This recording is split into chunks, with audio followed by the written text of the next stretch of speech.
శుక్లాంబరధరం విష్ణుం శశివర్ణం చతుర్భుజం ప్రసన్నవదనం ధ్యాయేత్ సర్వవిఘ్నోపశాంతయేత్. గురుర్బ్రహ్మా గురుర్విష్ణుః గురుర్దేవో మహేశ్వరః గురుస్సాక్షాత్ పరబ్రహ్మ తస్మై శ్రీగురవై నమః. వ్యాసాయ విష్ణురూపాయ వ్యాసరూపాయ విష్ణవే నమో వై బ్రహ్మనిధయే వాసిష్ఠాయ నమో నమః. కూజంతం రామ రామేతి మధురం మధురాక్షరం ఆరుహ్య కవితాశాఖాం వందే వాల్మీకికోకిలం. శృతిస్మృతిపురాణానాం ఆలయం కరుణాలయం నమామి భగవత్పాదశంకరం లోకశంకరం. వాగర్ధావివ సంపృక్తౌ వాగర్ధప్రతిపత్తయే జగతపితరౌ వందే పార్వతీ పరమేశ్వరౌ. సూక్తిం సమగ్రేతున స్వయమేవ లక్ష్మీః శ్రీరంగరాజమహిషీ మధురైకటాక్షైః. వైదగ్ధ్యవర్ణగుణకుంభనగౌరవైర్యాం కండూలకర్ణకుహరాः కవయోధయంతి. హైమోత్ఫపుండ్రమజహన్మకుటం సునాసం మందస్మితం మకరకుండలచారుగండం బింబాధరం బహుళదీర్ఘకృపాకటాక్షం. శ్రీవేంకటేశముఖమాత్మని సన్నిధత్తాం మనోజవం మరుతతుల్యవేగం జితేంద్రియం బుద్ధిమతాం వరిష్టం. వాతాత్మజం వనరయూధముఖ్యం శ్రీరామదూతం శిరసా నమామి. ఆపదామపహర్తారం దాతారం సర్వసంపదాం లోకాభిరామం శ్రీరామం భూయో భూయో నమామ్యహం. సింధూరారుణ విగ్రహాం త్రినయనాం మాణిక్యమౌళిస్ఫురత్తారానాయకశేఖరాం స్మితముఖీం ఆపీనవక్షోరుహాం పాణిభ్యాం అళిపూర్ణరత్నచషకం రక్తోత్పలం బిభ్రతీం సౌమ్యాం రత్నఘటస్థరక్తచరణాం ధ్యాయేత్ పరేదంబికాం. హరి ఓం. పరమేశ్వర స్వరూపమైన సభకి నమస్కారం. గత 2 రోజులుగా శంకర భగవత్పాదాచార్య కృతమైనటువంటి భజగోవింద శ్లోకాలలో మొట్టమొదటి రోజున భజగోవిందం భజగోవిందం గోవిందం భజమూఢమతే అన్న శ్లోకంతో ప్రారంభం చేసి నిన్నటి రోజున 2వ శ్లోకాన్ని స్పృశించి భగవంతుడు పలికించినంత మేర శంకర భగవత్పాదులు అనుగ్రహించినంత మేర కొంతవరకు వ్యాఖ్యానం చేసి ఉన్నాను. నేటికి 3వ రోజు ఉపన్యాసంలోకి ప్రవేశించాం. ఈసారికి ఇక్కడ జరుగుతున్న ఉపన్యాసాల పరంపరలో ఇది ఆఖరి ప్రసంగం. అయితే నిజానికి 3 రోజులలో భజగోవింద శ్లోకాలు 30 శ్లోకాల యొక్క వ్యాఖ్యానం పూర్తిగా చేస్తామనేటటువంటి ఉద్దేశ్యంతో ఈ ఉపన్యాసాలను ప్రారంభించలేదు కదా. అయితే దాని యొక్క అందం మీరెవరూ తెలియని వారు కారు. ఆ 30 శ్లోకాలు ఎంత గంభీరంగా ఉంటాయో అవి దాని పేరే మోహముద్గరం. అది మోహాన్ని తీసివేయగలిగినటువంటి అపారమైన శక్తి కలిగినటువంటి శ్లోకాలు. అందుచేత అవి రాజశాసనంలా ఉంటాయి. ఆపదలో పడిపోయినటువంటి వాడిని బయటికి తీసుకొస్తున్నట్టుంటాయి తప్ప అదేదో నచ్చ చెప్తున్నట్టో బుజ్జగిస్తున్నట్టో ఉండేటటువంటివి కావు. అందుచేత శ్లోకములు ఉండడమే కొంచెం చాలా గాంభీర్యమైనటువంటి స్థితిలో ఉండి పతనాభిముఖుడై వెళ్లిపోతున్నటువంటి మనుష్యుణ్ణి ఉద్ధరించడం కోసమని జగదాచార్యులైనటువంటి శంకర భగవత్పాదులు ఏ విధమైనటువంటి రాజీ లేకుండా ఒక గురువు శిష్యుణ్ణి మందలించవలసినటువంటి అవసరం ఏర్పడినప్పుడు ఇంకా ఏ విధమైన రాజీ లేకుండా ఎలా మాట్లాడతారో అలా మాట్లాడినటువంటి శ్లోకాలు భజగోవింద శ్లోకాలు. దానికి మకుటము భజగోవిందము అని శంకరులు ఆనాడు ఆ వృద్ధ బ్రాహ్మణుడు డుక్రుంకరణి సూత్రములు చెప్తుండగా చూసి జగత్తు యందు తాదాత్మ్యత చెందినటువంటి ఒక జీవుణ్ణి వృద్ధ బ్రాహ్మణుడిలో దర్శించినటువంటి వారై జీవకోటిని ఉద్ధరించడం కోసమని భజ గోవిందం భజ గోవిందం గోవిందం భజ మూఢమతే అంటూ మొదలుపెట్టారు. మీకు నిన్నటి రోజున ఒక విషయాన్ని నేను విజ్ఞాపన చేసి ఉన్నాను. సాధారణంగా కోపం వచ్చినటువంటి వాడు ఎదుటివాడిలో ఉండేటటువంటి లోపాన్ని ఎత్తి చూపిస్తాడు, నిందిస్తాడు తప్ప వాడు చేస్తున్నటువంటి పొరపాటుని సరిదిద్దేటటువంటి ప్రయత్నాన్ని చెయ్యడు. కానీ గురువుల యొక్క కటాక్షము గురువుల యొక్క కృప వేరుగా ఉంటుంది. వారు కేవలం నిందించడం కాదు, నిందించడం కోసమని గురువుల యొక్క స్థితి ఉండదు. వారు చింతాసూయా వివర్జితః బాల్య భావేన యోభాతి బ్రహ్మజ్ఞానీస ఉచ్యతే. వారికి కోపం ఎందుకుంటుంది? వారి యొక్క తాపత్రయం ఎంతసేపు సంసారమగ్నుడైపోయినటువంటి జీవుణ్ణి ఉద్ధరించాలనేటటువంటి తాపత్రయంతో చేసే ప్రయత్నమే తప్ప ఒకరిని నిందించాలన్న భావన కాదు. అందుకని భజగోవింద శ్లోకాలలో ఉన్న గొప్పతనం ఏమిటంటే ఆచార్యులు చాలా కిందకి దిగొచ్చారు. ఏదో బ్రహ్మసూత్రాలకి భాష్యమో భగవద్గీతకి భాష్యమో లేదా ఉపనిషత్తులకు భాష్యమో ప్రస్థానత్రయం అనబడేటటువంటి ఆ 3 భాష్యాన్ని ఎంతమంది శంకర భాష్యాన్ని అవగాహన చేసుకోగలుగుతారు? ఎంతమంది అసలు ఆత్మస్థితి అంటే ఏమిటి, బంధనం అంటే ఏమిటి, మోక్షం అంటే ఏమిటి, మనమున్న స్థితి ఏమిటి, దాంట్లోంచి ఉద్ధరింపబడడానికి కావలసినటువంటి మార్గం ఏమిటి, దీన్ని తెలుసుకోగలిగినటువంటి స్థితి ఎంతమందికి ఏర్పడుతుంది? కానీ ఆచార్య పురుషులైనటువంటి శంకరులు అపారమైనటువంటి కృపతో మనిషి జీవితంలో వచ్చేటటువంటి ఒక్కొక్క సమస్యని, ఒక్కొక్క క్లేశాన్ని చూస్తూ, అందుచేత ఆచార్య పురుషులు జీవకోటిని ఉద్ధరించడం కోసమని ఆనాడు చేసినటువంటి మహత్తరమైనటువంటి ప్రయత్నమే భజగోవింద శ్లోకం. అందుకని ఆ భజగోవింద శ్లోకాలు చెప్పేటప్పుడు మనిషి జీవితంలో వచ్చేటటువంటి లోపాల్ని, ఆ లోపాల్ని సరిదిద్దుకోవడానికి కావలసినటువంటి ప్రయత్నం ఎలా చెయ్యాలనేటటువంటి దాన్ని శంకరులు అందులో బోధ చేశారు. ఎవరు మన మీద అంత కృపతో మనకి నిత్య జీవితంలో వచ్చేటటువంటి లోపాల్ని, ఆ లోపాల్ని దిద్దుకోవడానికి కావలసినటువంటి విధానాన్ని ఎవరు నేర్పుతారు, ఎవరు చెప్తారు? ఆశ్చర్యం ఏమిటంటే ఒక్కొక్క శ్లోకంలో ఒక్కొక్క మహత్తరమైనటువంటి విషయాన్ని ప్రబోధం చేశారు. ప్రతి శ్లోకము కూడా ఏదో యాంత్రికంగా ఒకే రకమైనటువంటి విషయాన్ని స్పృశించలేదు భజగోవింద శ్లోకాల్లో. అందుకే మొట్టమొదటి శ్లోకంలో భజ గోవిందం భజ గోవిందం గోవిందం భజ మూఢమతే సంప్రాప్తే సన్నిహితే కాలే నహి నహి రక్షతి డుక్రుంకరణి అని మొదలు పెడితే గోవిందా గోవిందా గోవిందా అనరా, అలా అనకపోతే, ఆ నామస్మరణ చెయ్యకపోతే జీవితం ఎలా పాడైపోతుందో, ఒక పక్క నుంచి వెంట తరుముతూ కాలస్వరూపాంతర్గతంగా మృత్యువు ఎలా వచ్చేస్తోందో దాన్ని మహానుభావుడు ఆవిష్కరించి చూపిస్తారు. రెండవ శ్లోకం దగ్గరికి వచ్చేసరికి వెంటనే శంకరులు అంటారు, అయ్యయ్యో, ప్రధానంగా మనందరినీ పట్టి పీడించేటటువంటి సమస్య ఏది ఉన్నదో, దేనితో తాదాత్మ్యత చెందడం చేత మనందరం కూడా భగవంతుని ఆరాధించవలసినటువంటి పరమ పవిత్రమైనటువంటి సమయాన్ని కోల్పోతున్నామో, దాని చేత మనం ఎంత ఇబ్బందుల్లోకి వెడుతున్నామో హెచ్చరించి చూపించడం కోసమని యావత్విత్తోపర్జన సక్త స్థావన్ నిజ పరివారో రక్త అన్న శ్లోకాన్ని మూఢజహీహి ధనాగమ తృష్ణాం కురు సమృద్ధిం మనసి వితృష్ణాం ఎల్లభసే నిజ కర్మోపాత్తం విత్తంతేన వినోదయ చిత్తం అని ఒక్కొక్క శ్లోకంలో ఒక్కొక్క విషయాన్ని స్పృశించారు. నిజంగా అవి ఎంత గంభీరమైన విషయాలంటే నాకైతే అనిపిస్తుంది అసలు ఏం చదవాలి, ఏం చదవక్కర్లేదు జీవితంలో. ఒక్క భజగోవిందం ఒక్కటి చదివి భజగోవిందం సరిగ్గా అర్థమైతే చాలు మనిషి జీవితం గట్టెక్కిపోతుందనిపిస్తుంది. ప్రతి వాణ్ణి ఏ లోపాలు కట్టి పారేస్తున్నాయో ఆ లోపాలను ఎత్తి చూపుతారు శంకరులు. నారీస్తనభరణాభీదేశం దృష్ట్వామాగా మోహావేశం ఏతత్వాంస వసాది వికారం మనసి విచింతియ వారం వారం అంటారు శ్లోకంలో. అరేరే, నీకు యవ్వనం ఉన్నప్పుడేరా ఒంట్లో దారుఢ్యం ఉండేది. నువ్వు ఏమైనా చెయ్యగలిగితే నీ కర్మేంద్రియాలతో కావలసినటువంటి చోటుకి వెళ్లి భగవంతుణ్ణి ఆరాధించగలిగినటువంటి శక్తి నీకు ఉండేది కేవలం ఆ యవ్వనంలో. అటువంటి శక్తి కలిగినటువంటి సమయం అంతా దేనికోసం పాడు చేసేసుకుంటున్నావో తెలుసా? నారీస్తనభరణాభీదేశం దృష్ట్వామాగా మోహావేశం. ఎంత ఆశ్చర్యం! ఈ శరీరము ఏ సప్తధాతువుల చేత నిర్మింపబడిందో, చర్మము, మాంసము, రక్తము, కొవ్వు, అస్థి, శుక్ల, మేధ అనబడేటటువంటి 7 పదార్థముల చేత పురుష శరీరము ఎట్లా నిర్మింపబడిందో అలాగే స్త్రీ శరీరము కూడా 7 ధాతువుల చేతనే నిర్మింపబడింది.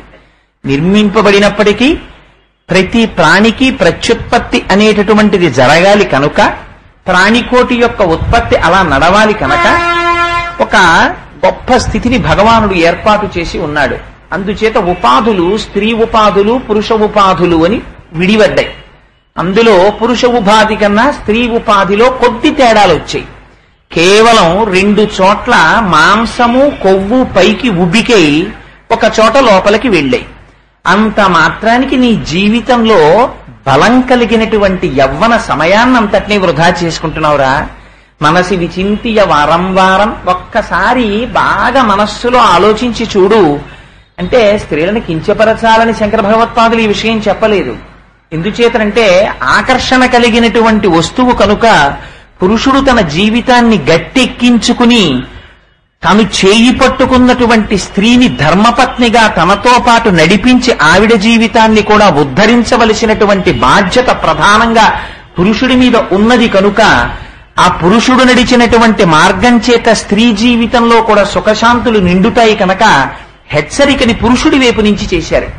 చేసి అందుచేత కేవలం అటువంటి మోహానికి లొంగకు నాన్న అని బుజ్జగించి స్త్రీ సంబంధంగా ఏర్పడేటటువంటి యవ్వన ఉద్రేకాన్ని, తత్కారణంగా మనిషి ఎంత అధపతనానికి వెళ్లిపోతున్నాడో ఆ తాత్కాలికమైనటువంటి ఆకర్షణ నుంచి తనని తాను నియంత్రించుకోవడానికి మనస్సులో ఎలా ఆ శరీర సంబంధమైనటువంటి విషయాన్ని మనసి విచింతియ వారం వారం ఎలా లోపల తిప్పితే ప్రబలంగా లాగేటటువంటి ఆ స్త్రీ ఆకర్షణ లాగడం మానేస్తుందో, తనని తాను ఉద్ధరించుకోగలుగుతాడో ఆ శ్లోకంలో చెప్తారు. అంటే ఏదో ఒక్క శ్లోకాన్ని ఇవాళ నేను చెప్పాలి కదండి అని మరు శ్లోకాన్ని చెప్పేసి ఆపేయడం నాకు ఇష్టం లేక ఒక్కసారి అన్ని శ్లోకాలని స్పృశించే ప్రయత్నం చేస్తున్నాను. ఆ తరువాత శంకరులు అంటారు వేరొక శ్లోకంలో, కాతే కాంత కస్తే పుత్ర సంసారోయమతీవ విచిత్ర కస్యత్వం కక్కుతయాయాత తత్వం చింతియ తదీయ భ్రాత. కొన్ని శ్లోకాలు చెప్పిన తర్వాత శంకరాచార్యుల వారి యొక్క ఆవేశం కొంత తగ్గిన తర్వాత ఇంకా మూఢ అనరు. వచ్చి శిష్యుడు ఎదట నిలబడి చేతులు కట్టుకుని నిలబడేసరికే గురువు యొక్క అనుగ్రహం అలా ఉంటుంది. అంత తప్పు చేసినటువంటి శిష్యుడు, అంత తప్పు చేసినటువంటి వాడు శంకరులు మూఢ అని పిలిచేటప్పటికి కూడా అయ్యయ్యో నా వల్ల ఇంత పొరపాటు జరిగిపోయిందని అంత వృద్ధ బ్రాహ్మణుడు చేతులు కట్టుకుని నిలబడిపోయేసరికి అయ్యో నేను ఉద్ధరించకపోతే ఎవరు ఉద్ధరిస్తారు వీళ్ళని, నేను ఆగ్రహిస్తే ఎలా అని అమ్మ పిల్లవాణ్ణి హత్తుకున్నట్టు మహానుభావుడు వెంటనే భ్రాత అంటారు. ఓ సోదరా ఆలోచించబోయ్, ఏమిటో ఈ సంసారం ఏమిటో, కాతేకాంత ఎక్కడి నుంచి వచ్చింది నీ భార్య, ఎప్పుడైనా ఒక్కసారి ఆలోచించు. అనేకమైన విషయాల గురించి ఆలోచిస్తూ ఉంటావు కదా, ఒక్క అరగంట సేపు నేను ఈ విషయం మీద ఇవాళ ఆలోచన చేస్తాను. పప్పు దొరకకపోతే ఆలోచిస్తావు, ఉప్పు దొరకకపోతే ఆలోచిస్తావు, పిల్లాన్ని ఏ కాలేజీలో జాయిన్ చెయ్యాలో రోజులు ఆలోచిస్తావు, 10 మందిని సంప్రదిస్తావు కదా. ఈ విషయం మీద నీ జీవితం మొత్తం మీద ఒక్క అరగంట సేపు ఆ సబ్జెక్టు తప్ప వేరొకటి లేకుండా ఆలోచించి చూడు. తాతేకాంత, పురుషుడికి స్త్రీ అయినా స్త్రీకి పురుషుడైనా ఎక్కడి నుంచి వచ్చింది భార్య ఒక్కసారి ఆలోచించు. నీకు తెలిసి నువ్వు 1000 పెళ్లి చూపులు చేసి 1001వ పెళ్లి చూపుల్లో ఎవరో ఒక కన్యని ఎంచుకుని 3 లేచావు. కానీ అంతకుముందు ఆవిడ ఎక్కడి నుంచి వచ్చింది? ఒక తల్లిదండ్రులకి కూతురు.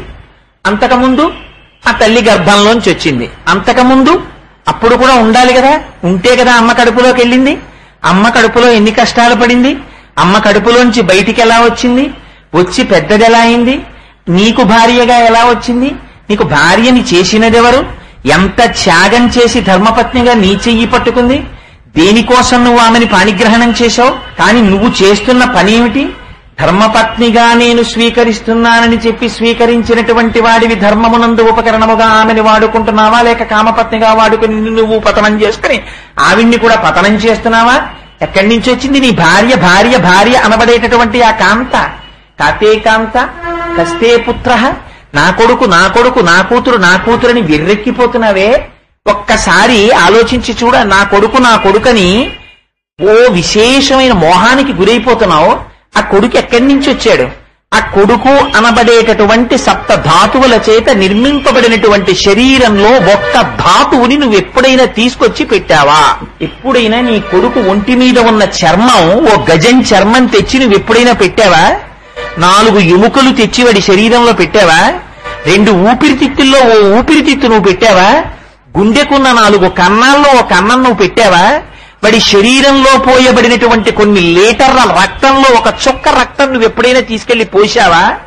వాడి ఒంటికున్న 9 కన్నాలు, 2 కళ్ళు, 2 ముక్కులు, 2 చెవులు, ఆ తర్వాత నోరు 7, మలద్వారం 8, మూత్రద్వారము 9 కన్నములు కలిగినటువంటి నీ కొడుకు శరీరంలో ప్రాణ అపాన వ్యాన ఉదాన సమాన నాగ కూర్మ కృకర ధనంజయ దైవదత్తములనేటటువంటి 10 వాయువులు ఎవడి శాసనము చేత తిరుగాడుతున్నాయో, ఎవడి శాసనము చేత బయటికి వెళ్ళిపోకుండా నిలబడుతున్నాయో అటువంటి వాయువుని పోసినవాడివి నువ్వా? బయటికి వెళ్లకుండా నియంత్రించిన వాడివి నువ్వా? తెల్లవారి లేస్తే వాడు తిన్న ఆహారం జీర్ణం చేస్తున్నవాడివి నువ్వా? లేకపోతే వాడి శరీరం సమానంగా పెరగడానికి హేతువైన వాడివి నువ్వా? పెంచిన వాడివి నువ్వా? వాడిలోని మేధస్సువి నువ్వా? ఏది నువ్వు? ఏది చూసి నా కొడుకని మోహంతో ప్రబలిపోతున్నావు? ఇందులో నీ యొక్క యాజమాన్యపు హక్కుని ప్రకటించుకోవడానికి నీకున్న అధికారం ఎంత? దీన్ని సృష్టి చేస్తున్నవాడెవరు, పెంచుతున్నవాడెవరు, నీకు ఈ భాగ్యం ఇచ్చినవాడెవరు? ఎప్పుడైనా ఆలోచించావా? కస్తే పుత్ర సంసారోయమతీవ విచిత్ర.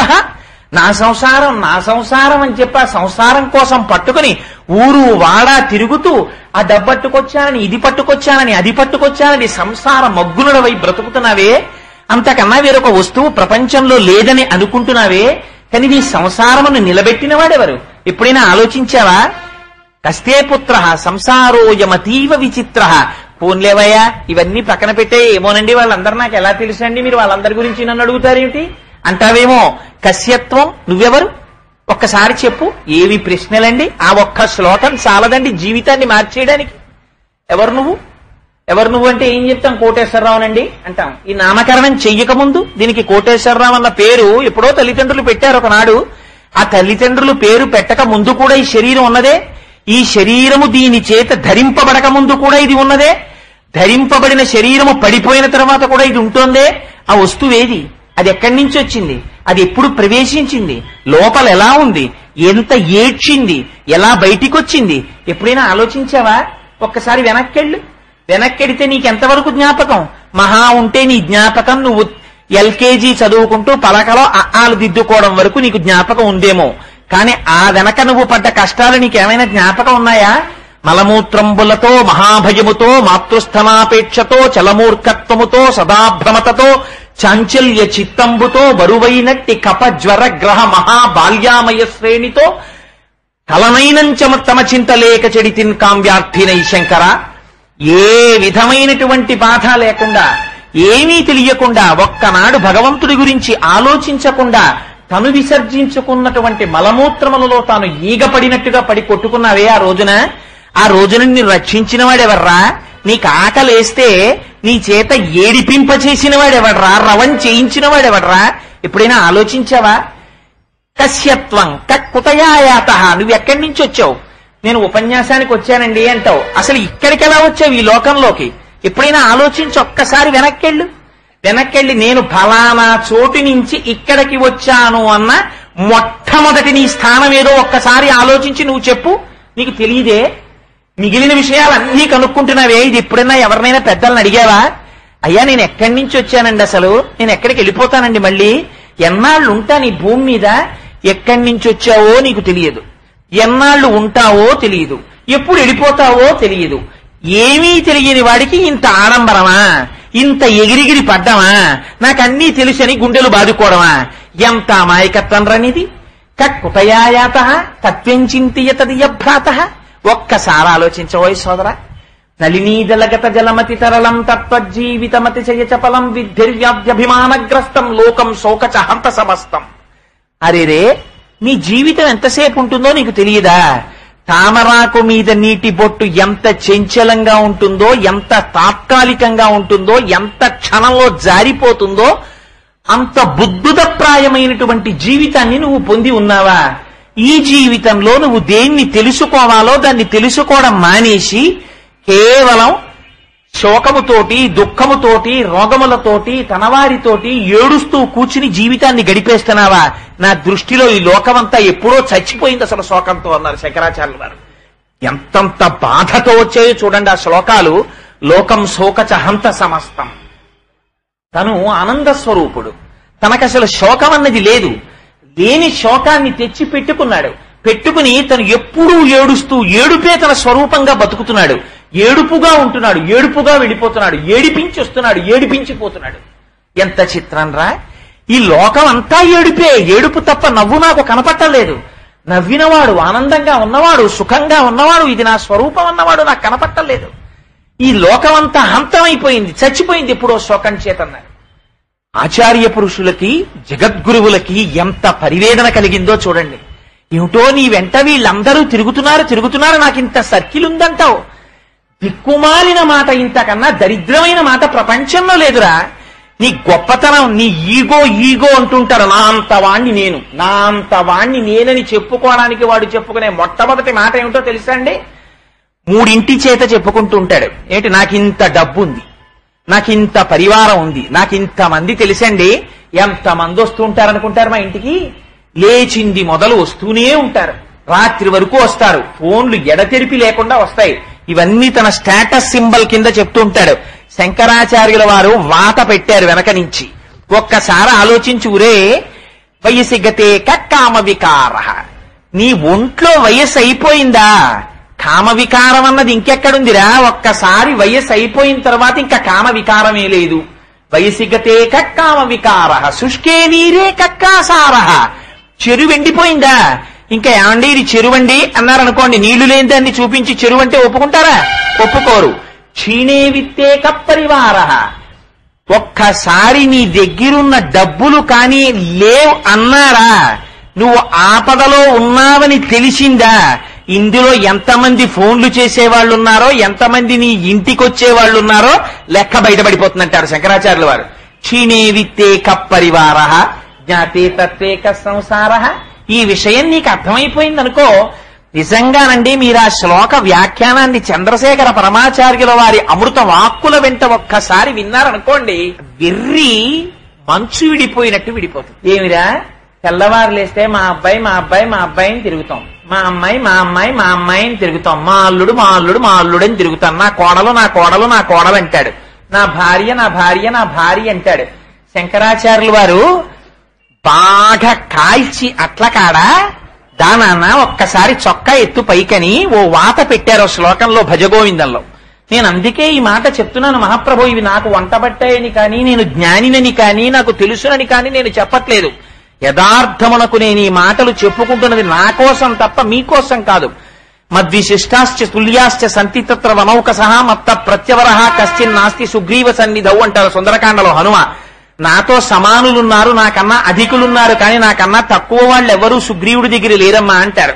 అలా ఇక్కడ ఉన్నటువంటి సభలో అందరూ నాకన్నా అధికులున్నారు, నాకన్నా సమానులున్నారు, కానీ నాకన్నా తక్కువ వాళ్ళు నా దగ్గర వినవలసిన వాళ్ళు ఎవ్వరూ లేరు, అందరూ ప్రాజ్ఞులే. మరి ఎందుకు చెప్తున్నావు? నన్ను నేను హెచ్చరించుకోవడానికి చెప్పుకుంటున్నాను. ఈ ఒక్క శ్లోకం చాలదండి భజగోవిందంలో జీవితాన్ని అర్థం చేసుకోవడానికి. నీ వెంట ఉన్నారనుకున్న వారు ఎంతకాలము నీ వెంట ఉంటారో నేనొకటి చెప్తున్నాను. ఇలా కాకుండా కూడా ఉన్నవారు ఎవరైనా ఉంటే నువ్వు నమ్ముకు బతుకు అన్నారు శంకరాచార్యుల వారు. ఒక్క విషయం చెప్తానబ్బాయి విను. ఏమిటది? యావత్పవనో నివసతి దేహే తావత్ పృచ్చతి కుశలంగేహి గతవతి వాయౌ దేహాపాయే భార్యా బిభ్యతి తస్మిన్ కాయే.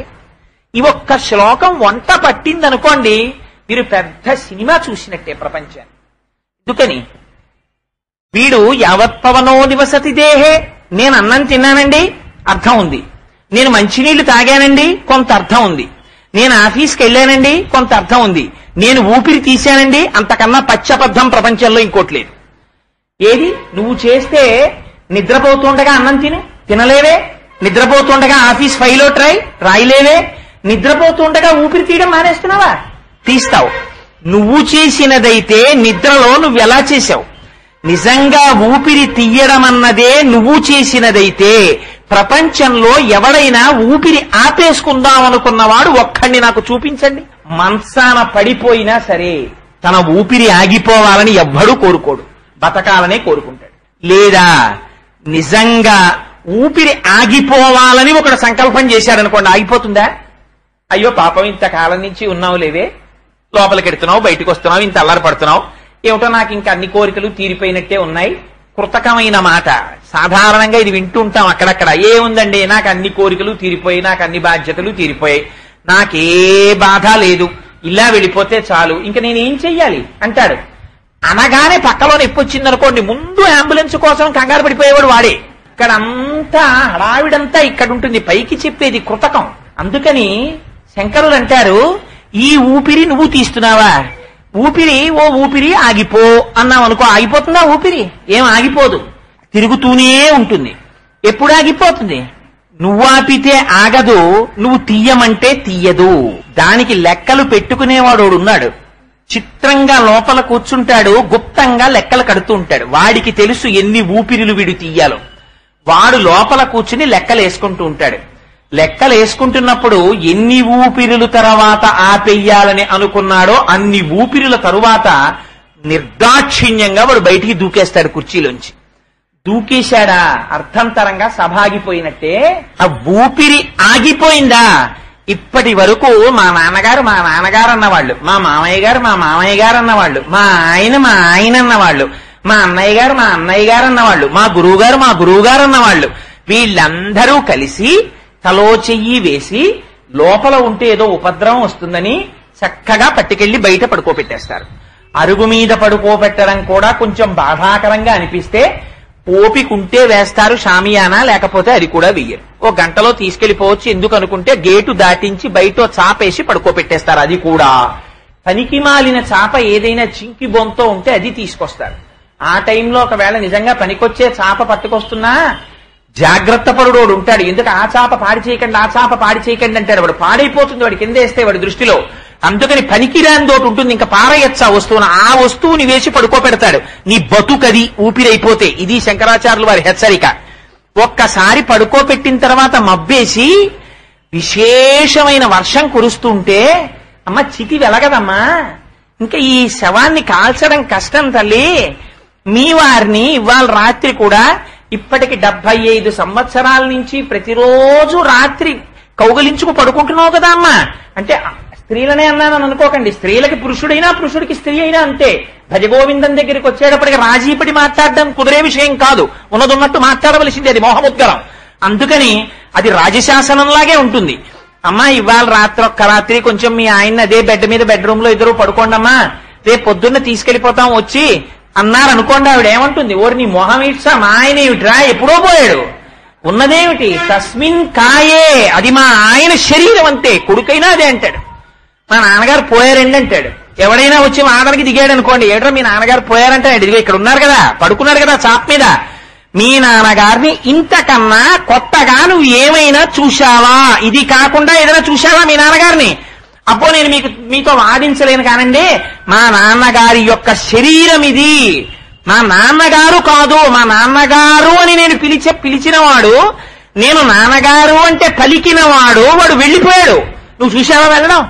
అబ్బా నేను చెప్పలేనండి, ఆయన వెళ్ళిపోయాడు కాబట్టి ఇదిగో ఇది ఇలా పడిపోయింది, ఇంకందులో శివము లేదని శవము, అందుకని దాన్ని ఉంచడం కుదరదు.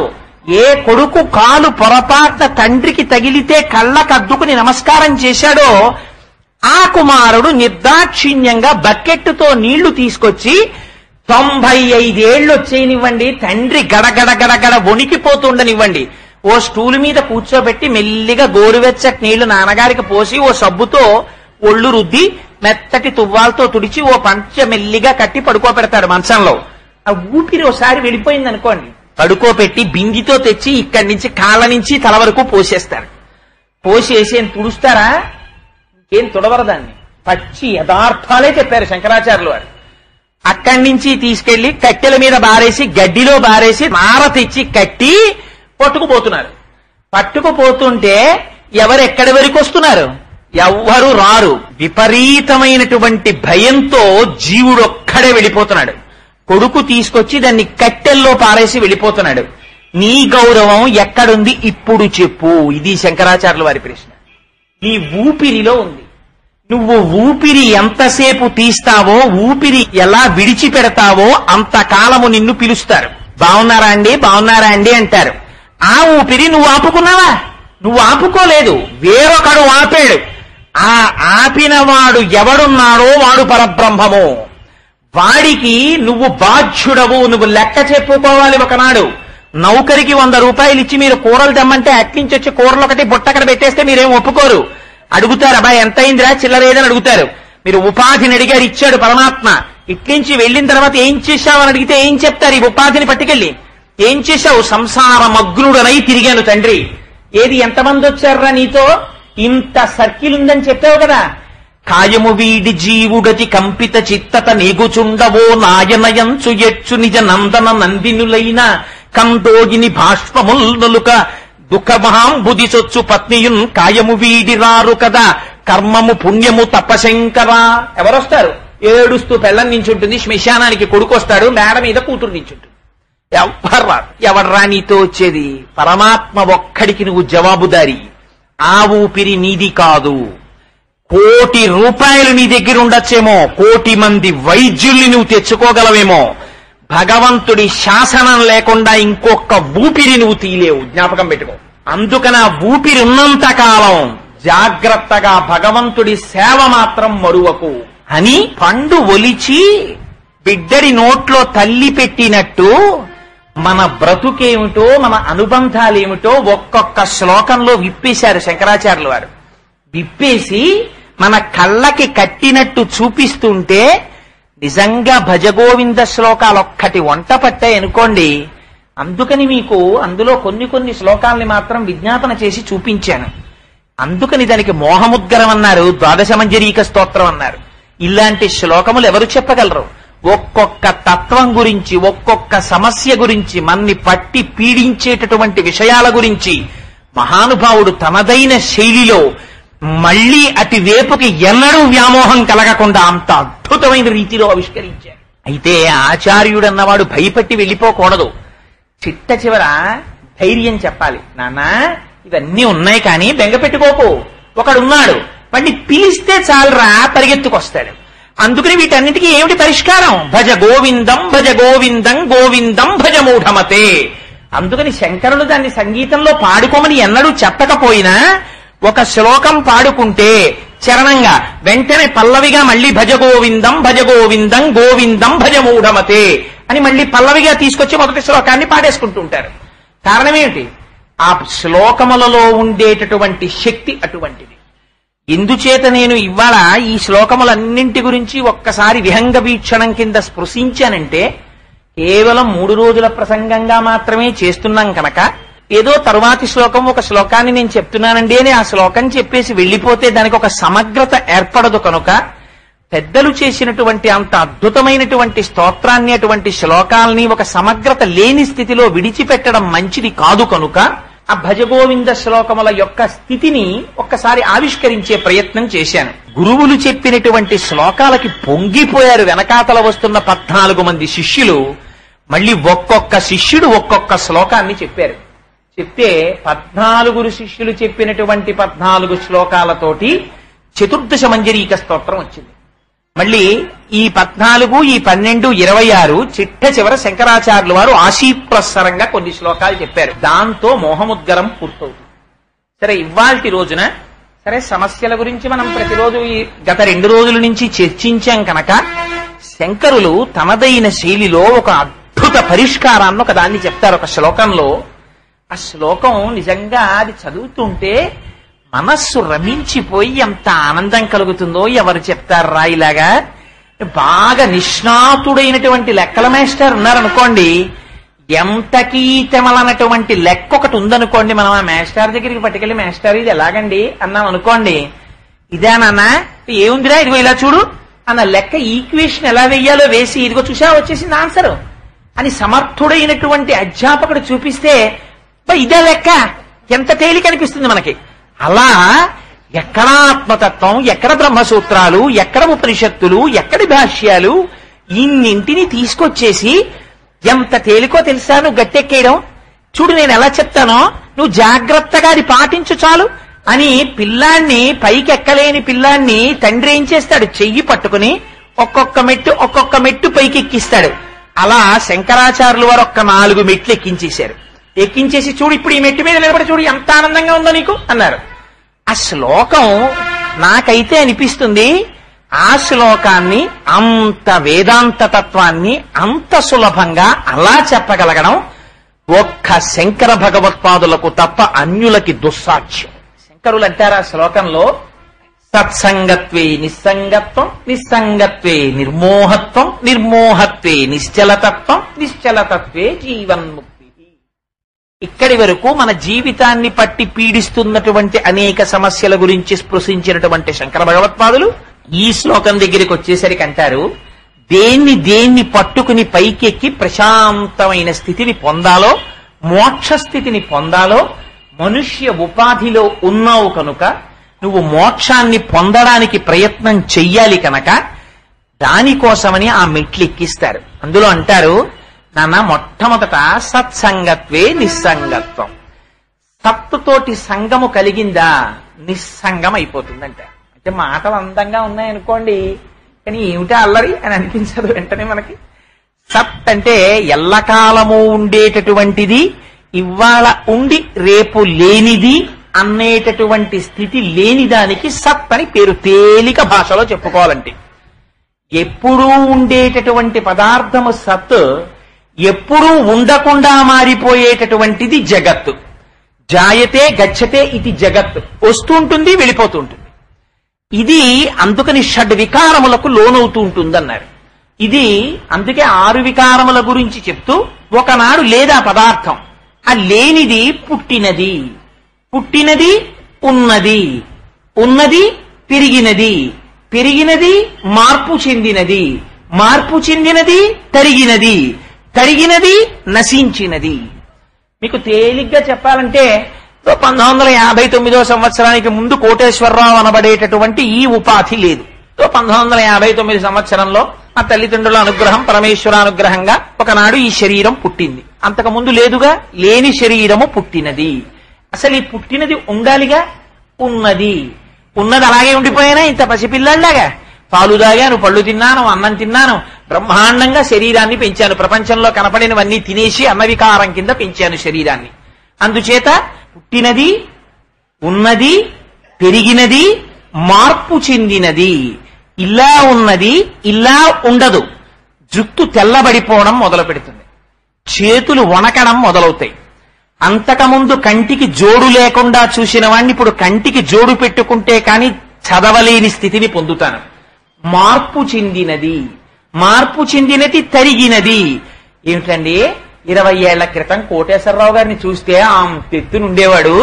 ఇప్పుడు కోటేశ్వరరావు గారి చంటి పిల్లాళ్లాగా సన్నగా ఎలా అయిపోయారో తెలుసా? అంటే ఏమైంది? వృద్ధాప్యం వచ్చేటప్పటికి జర్జరీభూతమై శరీరము మళ్ళీ క్షీణించిపోతుంది. అలా తరిగిపోయినది, నశించిపోయినది. ఒకనాడు ఏమవుతుంది? శరీరం ఉండదు. ఇందులో ఉండేటటువంటి పరమాత్మ ఎప్పుడు వెళ్ళిపోతారో అప్పుడు ఈ శరీరం వెళ్ళిపోతుంది. అందుకని ఏమైపోయింది? నశించిపోయినది. కానీ ఇలా వచ్చినటువంటి ఉపాధులన్నీ వెళ్ళిపోతాయి.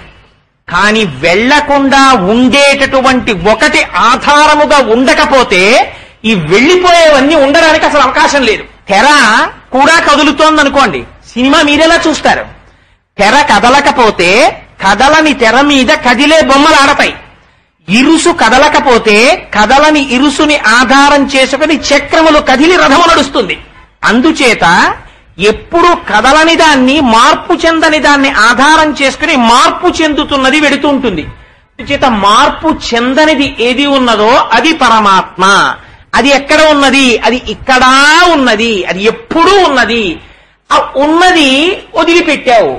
లేనిది, ఉండనిది, కృతకమైనది, మాయాస్వరూపమైనది, కేవలము భ్రాంతి పాత్రమైనది, దాన్ని సత్యమని పట్టుకుంటున్నావు. ఇప్పుడు నువ్వు ఇది తెలుసుకుని ఏది ఉంటోందో, ఏది ఎన్నడూ వెళ్ళిపోదో దాన్ని పట్టుకో. ఎప్పుడు వెళ్ళిపోయేది ఏది ఉందో దాన్ని వదిలిపెట్టడం నేర్చుకో. అంతే. తేలిక భాష. పరమాచార్యులు వారు అందమైన మాట చెప్పారు. మనం ఏమంటాం? ఇది ఉండాలి, ఇది ఉండాలి, ఇది ఉండాలి అని కోరుకుంటూ ఉంటాం. ఇది ఉండాలి, ఇది ఉండాలని అనకో. లోపలున్నదోటి ఉంది, అది నువ్వు వెళ్ళిపోయేటప్పుడు నువ్వే నేను, నువ్వే నేను, నువ్వే నేను. చొక్కా వదిలేస్తే లాల్చీ వేసుకుంటాను, లాల్చీ వదిలేస్తే ఉత్తరీయం వేసుకుంటాను. అంతేగాని అయ్యో చొక్కా నిన్ను విడిచిపెట్టేశానే, నా జీవితం పోయిందే అని బెంగెట్టుకుంటానా? బెంగేం పెట్టుకోను. వదిలేయడం అనేటటువంటిది అసలు మనిషికి మొట్టమొదటి నుంచి వచ్చిన విద్య. వాడు కలుస్తూ ఉంటాడు, వదులుతూ ఉంటాడు. వాడికి అదో పెద్ద విద్య. సంసార సంచారులు ఒత్తురు కూడి విత్తురు సదా సంగంబు లేదొక్కచో సూరుల్ పోయిడి త్రోవ పోయను భవత్సూ నుండు తల్లి మహాశురుండాతడు తద్వియోగమునకు దుఃఖింప నీకేటికిందంటారు పోతన గారు. అందుచేత ఆ మార్పు రావాలి. ఆ మార్పు రావాలంటే సత్తుతోడి సంగము కేవలము మన ప్రమేయము చేత రాదు. అది ఎక్కడి నుంచి వస్తుంది? సత్పురుష సాంగత్యంలోంచి వస్తుంది. సత్పురుషుడంటే ఎవరు?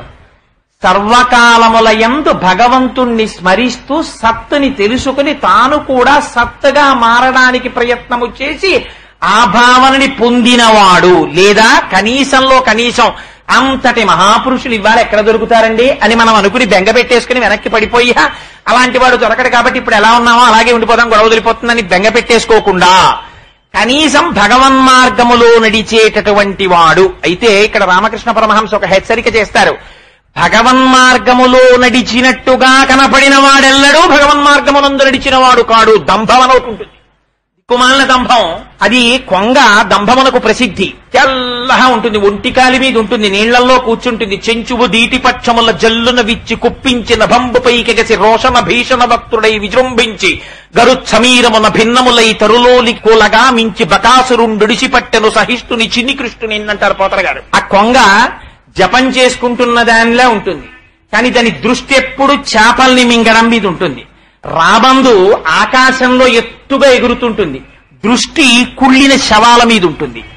కానీ భూమిని అంటిపెట్టుకున్నట్టుగానే ఉండొచ్చు, ఒకటి బురదలో ఉంటుంది. కానీ తామర పువ్వు ఎప్పుడు సూర్యుణ్ణి మాత్రమే చూసి సూర్యుడి సంబంధంతో వికసిస్తుంది, ముకుళించుకుంటుంది. అందుచేత మహాపురుషుడన్నవాడు ఆడంబరమును బట్టి వేషభాషణలను బట్టి కనిపెట్టలేడు. భగవాన్ రమణులు అద్భుతమైన మాట ఒకటి చెప్తారు. గురువు ఎక్కడ దొరుకుతాడో తెలుసా అని అడిగారు. గురువు ఎక్కడ దొరుకుతాడు? గురువు కూడా సమస్త ప్రపంచములో ఒకడిగా కలిసి ఉంటాడు. నేను గురువుని, నేను గురువుని అని గురువు ప్రకటించుకొనడు. గురువుని ఎలా గుర్తుపట్టాలి అంటే మంత్రరాజమిదం దేవి గురురిత్యక్షరద్వయం శృతి వేద పురాణానాం సారమేవన సంశయ. ఆ గురువు మంత్రమై నిలబడిపోతాడు. ఆయన ఆచార్యో వేద సంపన్న విష్ణుభక్తో వివత్సర మంత్రజ్ఞో మంత్రభక్త సదా మంత్రాశ్రయస్తుతి గురుభక్తి సమాయుక్త పురాణజ్ఞో విశేషత ఏవం లక్షణ సంపన్న గురురిత్యభిధీయతే. ఆ గురువు ఎన్నడూ వైభవాన్ని లేకపోతే కీర్తి కండూతితోటి లేకపోతే ఏదో ద్రవ్యార్జన కోసమని తిరిగినటువంటి గురువు కాడు. రమణులు అంటారు, గురువు ఎక్కడుంటాడు? సాలగ్రామం ఎక్కడుంటుంది? రాళ్లలోనే సాలగ్రామం ఉంటుంది. సాలగ్రామం కావలసినటువంటి వాడు తులసి కోటలో వెతికితే దొరకదు. సాలగ్రామం ఎక్కడ వెతకాలి? రాళ్లలోనే వెతకాలి. వెతికి రాళ్లనన్నింటినీ తోసేసి సాలగ్రామాన్ని తెచ్చుకోవాలి. మిగిలిన రాళ్లు రోడ్డు పక్కన ఉంటాయి. సాలగ్రామం పూజలు అందుకుంటుంది. సమస్త మనుష్య కోటిలోనే గురువు కూడా కలిసిపోయి ఉంటాడు. గురువు అని గుర్తుపట్టడానికి వేరైన రీతిలో ఏం ఉండడు, అందరిలో కలిసి ఉంటాడు. భాగవతం దశమస్కందంలో పోతన గారు అద్భుతంగా చూపిస్తారు. పదముల సంఖ్యల నిడుకొని మదితలచుచు సూరసుతుడు ముందరివోలెన్ గురురు కల రీతి దేహము కదిలించుచు నురకుండే గురువరతంబున్నన్నారు. ఏమండి, ఆనాడు కృష్ణ భగవానుడు జన్మించినప్పుడు తలుపులు తెరుచుకున్నాయి, సంఖ్యళ్లు తెగిపోయాయి, తాళాలు ఊడిపోయాయి. ఆశౌరికి తెరవసకెను ప్రకాశోత్తత తుంగ భంగ ధరా సాకాశయగు యమున మును సీతేశునకు పయోధి త్రోవ ఇచ్చిన భంగిన్. ఇటువైపు నుంచి అటువైపుకెళ్లి పిల్లని పడుకోపెట్టి పిల్లని తెచ్చి అక్కడ పడుకోపెట్టుకున్నటువంటి వసుదేవుడు లోపలికి రాగానే తలుపులు మూసుకున్నాయి, సంకెళ్లు పడ్డాయి, తాళాలు పడ్డాయి. కాని వసుదేవుడి చేతులకి కాళ్ళకి మాత్రం ఒక్కసారి కూడా వచ్చి బంధనములు తగులుకోలేదు. అవి వసుదేవుడే వేసుకున్నట్ట. వేసుకుని ఇంతకుముందు కూడా బంధనములు వేసినప్పుడు కంసుడు ఎలా ఉన్నాడో అలా ఉన్నట్ట. కాని ఇప్పుడు తను తగిలించుకున్నవి, కంసుడు తగిలించినవి కావు. గురువు కూడా సంసారమునందే ఉన్నట్టుంటాడు, కాని గురువు సంసారమునందు ఉండడు. పడవలోకి నీళ్లు మనకొచ్చాయి, నీటిలో పడవ ఆయనగా ఉంటాడు. అందుకని సాలగ్రామము రాళ్లలో ఉన్నట్టు సంసారమునందున్నట్టుగా కనపడుతుంటాడు. కనపడుతూ లోపల చేస్తూ ఉంటాడు చెయ్యవలసినదంతా. జపో జల్పశిల్పం సకలమపి ముద్రా విరచన గతి ప్రాదక్షిణ్యాక్రమణమశనాద్యాహుతి విధి అని ఆ గురువు యొక్క స్థితి ఎలా ఉంటుందో, అతను ఎంత ఉపాసన బలంతో ఉంటాడో శంకరాచార్యుల వారు సౌందర్యలహరిలో చూపిస్తారు. అందుచేత అదిగో అటువంటి గురువు, అటువంటి సత్పురుషుని యొక్క సంగము కలిగిందా, ఆయన ఏం చేస్తాడు? అటువంటి సత్పురుషుడు వేరొక విషయం గురించి మాట్లాడటం. ఆయనకి ఏం కావాలి? ఆయనకి ఊపిరి తీస్తే భగవానుడు, ఊపిరి విడిచిపెడితే భగవానుడు. అందుకే కృష్ణుడు వెన్న మాత్రమే దొంగిలిస్తాడు. వెన్నంటే ఏమిటి? నీళ్లలో వేస్తే తేలుతుంది, అగ్నిహోత్రాన్ని చూస్తే కరుగుతుంది. సంసారమునందు ఉంటే వంట పట్టక పైకి తేలిపోయి ఉంటాడు. భగవంతుని నుంచి ఎడబాటు కలిగినట్టుగా అనిపించిందా స్వరూప నాశనం అయిపోతుంది. అసలు ఈ దేహంతో కూడా నిలబడలేడు, అంత ఆర్తి చెంది ఉంటాడు. అదిగో అటువంటి స్వరూపమును పొందినవాడు ఎవరున్నాడో అటువంటి సత్పురుషుని యొక్క మాట ఒక్కసారి చెవిన పడిందా, రమణులు అంటారు గురువు మాట సింహనాదము అంటారు. సింహము ఒక్కసారి ఏనుగు కలలోకి వచ్చిందా, ఇహ ఏనుగు పడుకోదు. అలాంటిది సింహమే వచ్చి ఒక్కసారి గర్జించిందా ఇంకా ఇంకా ఏనుగు నిద్రపోతుందా? ఇక నిద్రపోదు. సింహమునకొక్కదానికే ఒక అలవాటు ఉంటుంది ప్రపంచంలో, మిగిలిన వాటికి ఉండదు. సింహావలోకనము అంటారు. సింహము పరాక్రమము చేత అన్ని జంతువుల కన్నా శక్తివంతమైనది. సింహం జూలు నుంచి వచ్చే వాసన, సింహము నడక, సింహము టీవీ, సింహ గర్జన వింటే చాలు, సింహపు పాద ముద్ర చూస్తే చాలు పారిపోతాయి జంతువులు. అలాంటి సింహం ఎప్పుడూ కూడా నేనింతటి దాన్ని అని అహంకారంతో వెళ్ళదు. 10 అడుగులేస్తుంది, వెనక్కి తిరిగి ఒకసారి చూస్తుంది, చూసి కలయ తిరిగి చూసుకుంటుంది, మళ్లీ 10 అడుగులేస్తుంది, మళ్లీ వెనక్కి తిరిగి చూస్తుంది. ఈ సింహావలోకనమన్న అలవాటు ఎవరికి ఉంటుందో తెలుసా అండి? ఒక్క గురువులకుంటుంది. వారు ఇంతటి వారని ఎంతమంది అన్నివ్వండి, నా నడతలో నా నడకలో ఇటువంటి పొగట్టల చేత ఎక్కడైనా భంగపాటు వస్తోందా, అహంకారం వస్తోందా అని ప్రతి క్షణం ఆగి వెనక్కి తిరిగి చూసుకుంటూ ఉంటారు గురువులు. అటువంటి సత్పురుషుడితోటి ఒక్కసారి సాంగత్యం వచ్చిందనుకోండి, అటువంటి మహాపురుష సంశ్రయణము కలిగిందనుకోండి, కలిగితే ఏమవుతుంది? సత్సంగత్వే నిస్సంగత్వం. ఆయన ఏం మాట్లాడతాడు?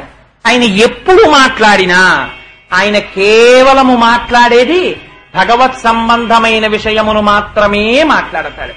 మాట్లాడితే ఏమవుతుంది? ఎన్ని పుస్తకాలు చదివినా రానటువంటి విషయములు ఒక సత్పురుషుడితోటి కలిసి సహజీవనం చేస్తే వస్తాయి. కానీ ఎంతటి వారవనివ్వండి, ఎంత సత్పురుషులతో కలిసి తిరిగినప్పటికీ కూడా మారని వారు ఒకరు ఉండొచ్చు, కానీ సాధారణంగా తక్కువ. ఎక్కడో తప్ప వర్షము పడితే ప్రపంచంలో ఉండేటటువంటి చెట్లన్నీ చిగురుస్తాయి, ఆఖరికి విత్తనాలన్నీ మొలకెత్తుతాయి. కానీ అదేమి ప్రారంధమో, జిల్లేడు చెట్టు మీద వర్షం పడితే ఆకులన్నీ రాలిపోతాయి, అది చిగురు పెయ్యదు, వర్షానికి ఉన్న ఆకులు రాలిపోతాయి. అలా పాషండుడైన వాడు ఉంటాడు, వాడికి మాత్రం ఎంతటి వారితో కలిసి తిరిగినా వాడి భావనలో మార్పు రాకపోవచ్చు.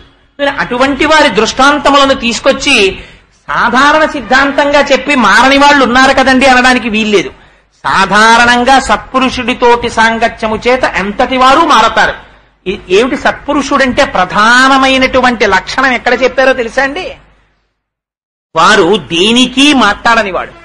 తీసుకొచ్చి కనకాభిషేకం, చంద్రశేఖర పరమాచార్యుల వారిని ఒకసారి కనకాభిషేకం చేస్తా ఉన్నారు. అంటే పరమాచార్యులు వారు అన్నారు, నాకు వద్దు కనకాభిషేకం అన్నారు. అలా కాదు, మీకు కనకాభిషేకం చెయ్యాలన్నారు. పట్టు పట్టారు, బలవంత పెడితే ఒప్పుకున్నారు. ఒప్పుకుంటే వారిని తీసుకెళ్లి ఎక్కడ చెయ్యమంటారు మహాప్రభు అని అడిగారు. అడిగితే పరమాచార్యుల వారు ఒక వింతైన కోరిక కోరారు. నన్ను కంచిలో కామాక్షీదేవి ఆలయంలో ఉన్నటువంటి సరోవరపు నీటిలో కూర్చోపెట్టి నాకు కనకాభిషేకం చెయ్యండి అన్నాడు. ఆ బంగారు రజను తీసుకొచ్చి ఆయనకి అభిషేకం చేస్తున్నారు. చేస్తుంటే చేసేవాళ్ళు ఎంత తెలివైన వాళ్ళు ఉంటారో చూడండి. బంగారంతో కదా అభిషేకం చేస్తున్నాం, ఆ రజను నీళ్లల్లో పడి అటు ఇటు పోతుందేమోనని వారికి వేసినటువంటి సింహాసనానికి కింద ఒక పెద్ద బట్ట ఒకటి పరిచారు. అంటే వీరి మించి పడినటువంటి ఆ బంగారు రజును కిందకి దిగి ఆ బట్ట మీద పడితే పరమాచార్యుల వారికి కనకాభిషేకం అయిపోయి గట్టెక్కేసిన తర్వాత కుర్చీ తీసేసి చేపల మూట పట్టుకొచ్చినట్టు ఆ గుడ్డ పట్టుకొచ్చి అందులోంచి రజను ఏరేసుకుని ఇంకో పనికి వాడుకుందామని. కానీ అంతా అయిపోయిన తరువాత పరమాచార్యుల వారు గట్టెక్కుతుంటే వాళ్ళు జాగ్రత్తగా దుప్పటి ఎత్తుతున్నారు. పరమాచార్యుల వారు అన్నారు, నా కాళ్ళ కింద దుప్పటి తగిలినప్పుడే నాకు అర్థమైంది మీ ప్రణాళిక. నేను అడిగింది అక్కడ చెయ్యమన్నది ఆ బంగారము ఆ కోనీటిలో కలిసిపోవాలని. అందుకని పైన అభిషేకము జరుగుతున్నప్పుడే నేను పాదములతో రజను తన్నేశాను. అక్కడేముండదు, దుప్పటి ఎత్తుకు రండి అన్నారు. అందుచేత సామాన్యుడి స్థితి అలా ఉంటుంది, మహాపురుషుడి స్థితి అలా ఉంటుంది. మహాపురుషుల యొక్క స్థితి అనడానికి గుర్తుపట్టడానికి వాల్మీకి మహర్షి మనకు ఒక గొప్ప శ్లోకం ఒకటి ఇచ్చారు రామాయణంలో. అయోధ్యకాండలో అచచ ఛేద సద్భావం లక్ష్మణస్య మహాత్మనః అని అందులో ఎంత చిత్రమైన మాట మాట్లాడారంటే, భరతాయ అప్రమేయాయ గుహో దహనగోచరః అన్నారు. లక్ష్మణుడు రాముడితో కలిసి అరణ్యవాసానికి వచ్చాడు. కేవలం ఆటవికుడైనటువంటి గుహుడు రామలక్ష్మణులిద్దరికీ కూడా ఆతిథ్యమిచ్చాడు. రామలక్ష్మణులు గంగ దాటి వెళ్లిపోయిన తరువాత మరునాడు ఎప్పుడో కొంతకాలానికి భరతుడు వచ్చాడు. భరతుడు లక్ష్మణుడికి తోడ పుట్టినవాడు. లక్ష్మణుడు మహాత్ముడు. ఎందుచేత మహాత్ముడు? లక్ష్మణుడు మహాత్ముడు. లక్ష్మణో లక్ష్మి సంపన్న. లక్ష్మి అన్న మాట దేని వల్ల వచ్చిందంటే లక్ష్మణుడు ఎక్కడికి వెళ్ళినా ట్రావెలర్స్ చెక్సో లేకపోతే ఏటీఎం కార్డులో పట్టుకెళ్లేవాడని కాదు.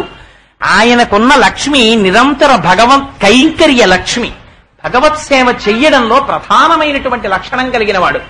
అటువంటి లక్ష్మణుడి గురించి భరతుడికి గుహుడు చెప్పాట. గుహుడు చెప్పడం ఏమిటి? తోడ పుట్టినవాడు లక్ష్మణుడు ఎటువంటి వాడో భరతుడికి తెలుసా? ఒక్క రాత్రి రామలక్ష్మణులకి ఆతిథ్యం ఇచ్చినటువంటి గుహుడికి తెలుసా? కానీ ఒక్కరోజు రాత్రి లక్ష్మణుడితో గడిపినటువంటి గుహుడు లక్ష్మణుడి యొక్క గొప్పతనాన్ని ఆనందంతో భరతుడికి చెప్తుంటే భరతుడు పొంగిపోయి విన్నట్ట.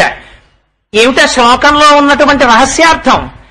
భగవంత్ సంబంధమైనటువంటి విషయమును చెప్పేటటువంటి వక్త ఎవరైతే ఉన్నారో అటువంటి వక్తకి ఉండవలసినటువంటి ప్రధానమైన లక్షణము భగవంతుని కథ చెప్పడమునందు ఇతరమైన ఆకర్షణ ఏదీ లేక నిండిపోయిన బింది తనలో నీటిని ఇమిడ్చుకోలేక అంచుల వెంట నీరు కారిపోయినట్టు భగవంతుని యొక్క గుణములను తాను వినడం చేత కలిగినటువంటి ఆనందము లోపల పట్టక వాక్కులై నోటి వెంట ప్రవహిస్తే ఏ విధమైనటువంటి ప్రయోజనమును అపేక్షించనటువంటి వాడై భగవత్కథని చెప్పకుండా ఉండలేక చెప్పినవాడు వక్త.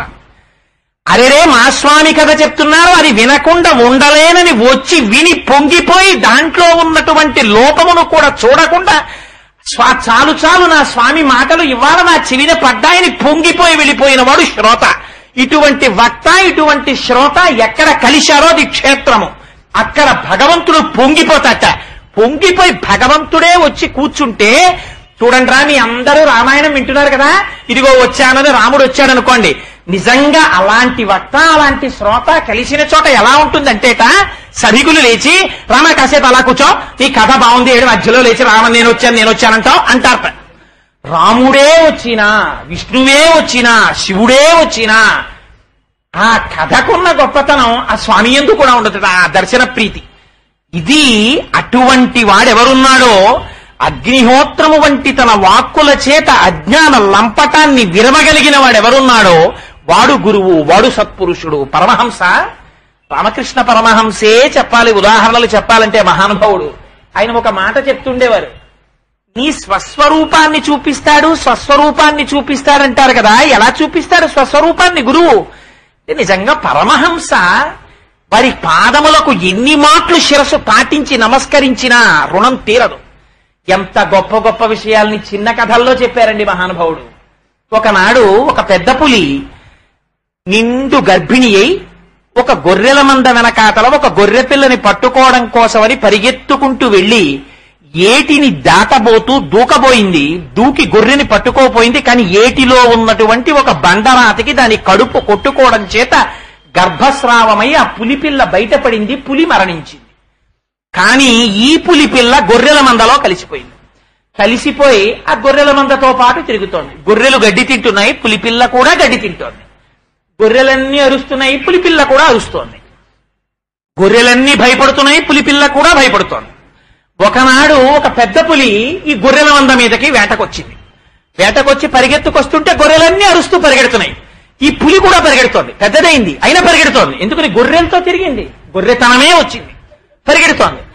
ఈసారి పులి ఆశ్చర్యపోయింది, ఇదేమిటి నేను తిరిగితే గొర్రెలు పరిగెత్తాలి, పులి పరిగెడుతోంది ఏమిటి అనుకుని గొర్రెల్ని వదిలి పులి దగ్గరికి వచ్చి పులిని పట్టుకుంది. నువ్వు ఎందుకు పరిగెడుతున్నావు అని అడిగింది. ఇది నేను గొర్రెని కదా అంది పులి. నువ్వు గొర్రెవేమిటి, నువ్వు పులిని అంది పులి. నేను పులిని కాదు మహాప్రభు, నువ్వు నన్ను తినేస్తావు, నన్ను చంపేస్తావు అని గొర్రె ఎలా ఏడుస్తుందో అలా ఏడుస్తోంది. అయ్యో ఏడుస్తాయేమిటి, ఏడిచేది గొర్రె, తినబడేది గొర్రె, పిరికితనం గొర్రె, ధైర్యానికి నువ్వు, తినేది నువ్వు, ఆనందం నువ్వు, ధైర్యం నువ్వు, స్థైర్యం నువ్వు, పులివి నువ్వు గొర్రెవి కావు అంటే నేను బాబాయ్ గొర్రెనే అంటోంది. రా నీకు చూపిస్తా, నాకు నీకు తేడా ఉంది. నన్ను చూసావు కదా, నిన్ను చూసుకో నీళ్లలో. ఓ చెరువు దగ్గరికి వెళ్ళి చూపించింది, చూసుకుంది. హా నేను నీలా ఉన్నానే అంది. ఇప్పుడు తినేదిగో మాంసం ముక్క పెట్టింది నోట్లో. అమ్మో గడ్డి తప్ప నాకేం అలవాట్లేదు బాబోయ్ అంది.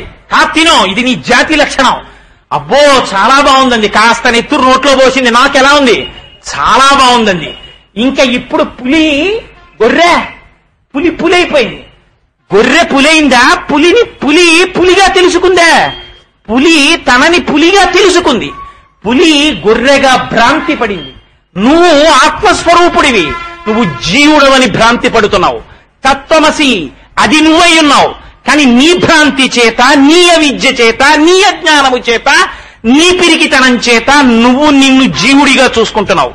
ఒక్కసారి గురువాక్యం వచ్చి అగ్నిహోత్రం తగిలినట్టు తగిలిందా అజ్ఞానము పటాపంచలై విచ్చిపోతుంది. అందుకే పెద్దలు ఎవరైనా ఏదడిగారో తెలుసా అండి? స్వామి మాకేం అక్కర్లేదు, మాకేం కావాలో తెలుసా? మనుష్య ఉపాధిలోకి వచ్చాం గనక మాకు సర్వకాలములయందు బ్రహ్మమునందు చెరించి బ్రహ్మమునందు భక్తి కలిగినటువంటి మహాపురుషులైనటువంటి వారితో సాంగత్యమును మాకిప్పించు. జీవితంలో దేన్నైనా విడిచిపెట్టేసుకోవచ్చు, పర్వాలేదు, పోతే వచ్చిన నష్టం ఏమీ లేదు. కానీ దొరకక ఒక భగవద్భక్తుడితోటి స్నేహం కాని దొరికిందా ఏదైనా వదిలి దాన్ని మాత్రం వదలకు. వాడు నిన్ను ఉద్ధరించగలిగినటువంటి వాడు భగవద్ అనుగ్రహంగా నీకు దొరికాడు. ఆ స్నేహాన్ని మాత్రం కాపాడుకో. ఈ మాట నేను చెప్పట్లేదు, ఎవరడిగారో తెలుసా అండి? భాగవతంలో దశమస్కందంలో మాలాకారుడని ఉన్నాడు మహానుభావుడు.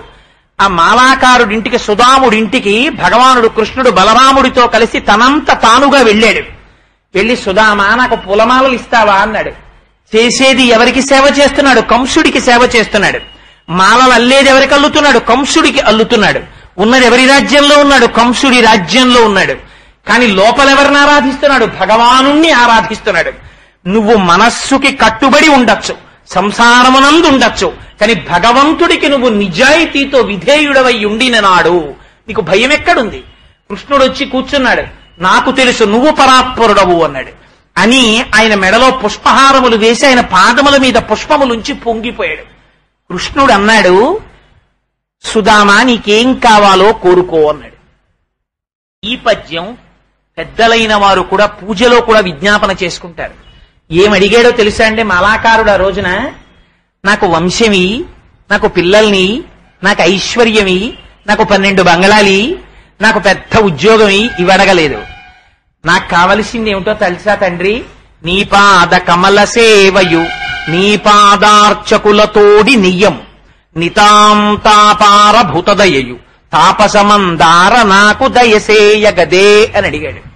నేను బ్రతికున్న నాళ్లు, ఈ ఉపాధిలో ఊపిరున్న నాళ్లు ఈ శరీరము దేనికి ఉపయోగపడాలి? నీ పాద కమల సేవయు, నీ పాదములకు పొంగిపోతూ పొంగిపోతూ పొంగిపోతూ అది చేసేది రిచువలిస్టిక్ పూజ అంటారు. ఎప్పుడైపోతుందిరా పూజ? 7:30 అయిపోయింది, ఇవాళ శనివారం, సుప్రభాతం చెయ్యాలి, ఇదో అలవాటు పెట్టుకున్నాను, దిక్కుమాలిన అలవాటు, విష్ణు సహస్రం ఒకటి చెయ్యాలి, ఇంకా అరగంట పట్టేస్తుంది, అవతల ఆఫీస్కి వెళ్ళాలని చెప్పి అక్కడ కూర్చుని ఇంకా ఆ విష్ణు సహస్రం ఏమిటో శ్రీ మహావిష్ణువే విన్నాయనకి అర్థమవుతుందో నాకు అనుమానం. విశ్వం అన్న మాట ఒకటే మనకు అర్థమవుతుంది. విశ్వం విష్ణు పుష్కారభూత భవ్యభద్రవం. మళ్లీ వాడు ఊపిరి తీసేటప్పటికి 2 నిమిషాల్లో మనం ఆలిగరి సాంగీ శంకీ చక్రీ శ్రీమానారాయణ విష్ణువాసు భ్రష్టరు అమ్మయ్య వీడు వెళ్ళిపోయాడు అంతే చాలని భగవానుడు కూడా బెంగబెట్టేసుకునేటట్టు ఏడ్చాడా? ఆయనకేం లోటా నువ్వు చదవకపోతే?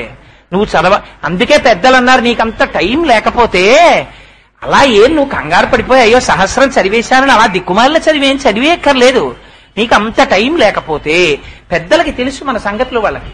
అందుకని మనకి ఎలా క్లాసుల్లో అన్ని క్వశ్చన్లు చదువుకోలేని వాడికి కొన్ని పాఠాలు చదువుకోవడం, అన్ని పాఠాలు చదవలేని వాడికి కొన్ని క్వశ్చన్లు చదువుకోవడం, అన్ని క్వశ్చన్లు చదవలేని వాడికి గెస్ క్వశ్చన్లు చదువుకోవడం, అవి చదువుకోలేని వాడికి బిట్ పేపర్లో ఆన్సర్ చేసుకోవడం, అది లేని వాడికి ఇన్విజిలేటరే చెప్పుకోవడం, ఇంకా చేత కాకపోతే ప్రభుత్వం మోడరేషన్ ఇచ్చుకోవడం, ఇంకా కాకపోతే ఇన్స్టెంట్ పెట్టుకోవడం, ప్రభుత్వ గిఫ్ట్ గా అందరినీ పాస్ చేసేయడం. ఇలా వచ్చినట్టే భగవానుడు కూడా పాపం ఎన్ని బైపాసులు ఇచ్చాడో. శ్రీరామ రామ రామే తిరమే రామే మనోరమే సహస్రనామ తత్తుల్యం రామనామ వరాననే. పోన్లేరా బాబు అలా వనమాలిగిరి సంగీ శంకీ చక్రీ సనందకి మాత్రం చదవకు. శ్రీరామ శ్రీరామ శ్రీరామ అని భక్తితో అనరా. నువ్వు ఏది చేసినా భక్తితో చెయ్యి. నీ పాద కమల సేవయు అంటే పట్టుకెళ్లి గవోవ 2 పువ్వులు ఆయన పాదాల మీద ఇలా విసిరి పారేయమనే. శంకరాచార్యులు వారు సౌందర్యలహరిలో వర్ణిస్తారు నిజంగా సేవ చేయడం అంటే ఏమిటో, పూజ చేయడం అంటే ఏమిటో. ఎక్కడ శంకరులండి, జగద్గురువులు, సాక్షాత్తు శంకరుడు. ఆయన అంటారు, కదా కాలే మాత కదయ కలిత లక్తకరసం పిబేయం విద్యార్థి తవ చరణ నిర్నేజన జలం ప్రకృత్యా మూకానామపి చ కవిత కరణతయా అని. అమ్మా, పిబేయం విద్యార్థి, నేను ఎప్పుడు తాగుతానమ్మా నీళ్లు? నేను బంగారు పాత్ర పట్టుకొచ్చి నీ పాదాల కింద పెట్టి ఆ పాదాల మీద నేనేమో నీళ్లు పోసి నీ పాదములు రెండింటినీ కడిగితే ఆ పాదములకు ఉన్నటువంటి పసుపు లత్తుక నీళ్లల్లో కడిగితే దివ్యమైనటువంటి పరిమళంతో ఆ నీళ్లు సుగంధము వెదజల్లుతుంటే ఆ బంగారు పాత్రని అక్కడ పెట్టి అందులోంచి ఉద్ధరణితో కాసిని నీళ్లు తీసుకుని కుడి చేతిలో పోసుకుని ఇవి మా అమ్మ చరణోదకమని చెప్పి కన్నులకద్దుకుని సువాసనలు గుబాళించేటటువంటి ఆ నీటిని మనసారా నేను ఇప్పుడు లోపలికి పుచ్చుకుంటానమ్మా, నేను ఇప్పుడు కడుగుతానమ్మా నీ కాళ్లలాగా. పిబేయం విద్యార్థి తవచరణ నిర్నేజన జలం, ఒక విద్యార్థి తాగినట్టు నేను ఎప్పుడు తాగుతానమ్మా నీ పాదముల నుంచి వచ్చిన నీళ్లని. అమ్మా, ప్రకృత్యా మూకానామపి చ కవిత కరణతయ, ఆ నీళ్లు తాగితే మూగివాడైనటువంటి వాడికి కూడా అమ్మ మాటలు వచ్చేస్తాయి కదమ్మా. ఎవరి కోసం? శంకరాచార్యుల వారికి చేత కాక అలా నిజంగా అమ్మవారి పాదసేవ చెయ్యడం మహానుభావుడికి, మన కోసమని. అందుకే సౌందర్యలహరిలో ఉన్న గొప్పతనం ఏమిటో తెలుసా అండి? శంకరులు సౌందర్యలహరిలో చేసిన శ్లోకాలలో ఎక్కడా కూడా నేను అని కాని ఇది శంకరాచార్య కృతం అని కాని అనలేదు. ఎక్కడ చెప్పినా రాఘీయస్యాదరదళిత నీలోత్పలరుచ దవీయాంసం దీనం స్నపయ కృపయా మాం అపిరుచే, మామపిరుచే. అమ్మా, నన్ను కూడా మీరు చెప్పండి ఆ శ్లోకం ఏమవుతుంది? మిమ్మల్ని కూడా ఎవరు చదువుకుంటే వాళ్ళకే ప్రార్థనా శ్లోకం అని. అలా ఆ శ్లోకాలు, అది జగద్గురువుల భిక్ష ఈ జాతికి. శంకరాచార్యుల వారి పాదములు పట్టి నమస్కరించని వాడు భారతదేశంలో కృతజ్ఞుడు. ఎందుకని? జగద్గురువులై ఎంత భిక్ష పెట్టారండి ఈ దేశంలో, ఎంత సాహిత్యం ఇచ్చారండి మహానుభావుడు, ఎంత మార్గం చూపించారండి. అందుకని మాలాకారుడు అంటాడు, నీ పాద కమల సేవయు నీ పాదార్చకులతోడి నెయ్యం. నాకేం కావాలో తెలుసా స్వామి? నిరంతరము నీ పాదములు పట్టి అర్చించేటటువంటి స్వభావము కలిగినటువంటి వారెవరున్నారో, అలా అర్చన చేసి పొంగిపోయేటటువంటి మనస్సున్న వారెవరున్నారో అటువంటి వాళ్లతో నాకు స్నేహాన్ని కూర్చవయ్యా. ఎందుకని? వాళ్ళేం చేస్తున్నారో అది నాకు చెయ్య బుద్ధేస్తుంది. అందుకని నీ పాదార్చకులతోడి నెయ్యము నితాంతాపార భూతదయయు, సమస్త ప్రాణికోటిలో భగవానుణ్ణి చూడగలిగినటువంటి దయ. తాపసమందార నాకు దయసేయగదే, స్వామి నాకు అది ఇవ్వవా అని అడిగాడు.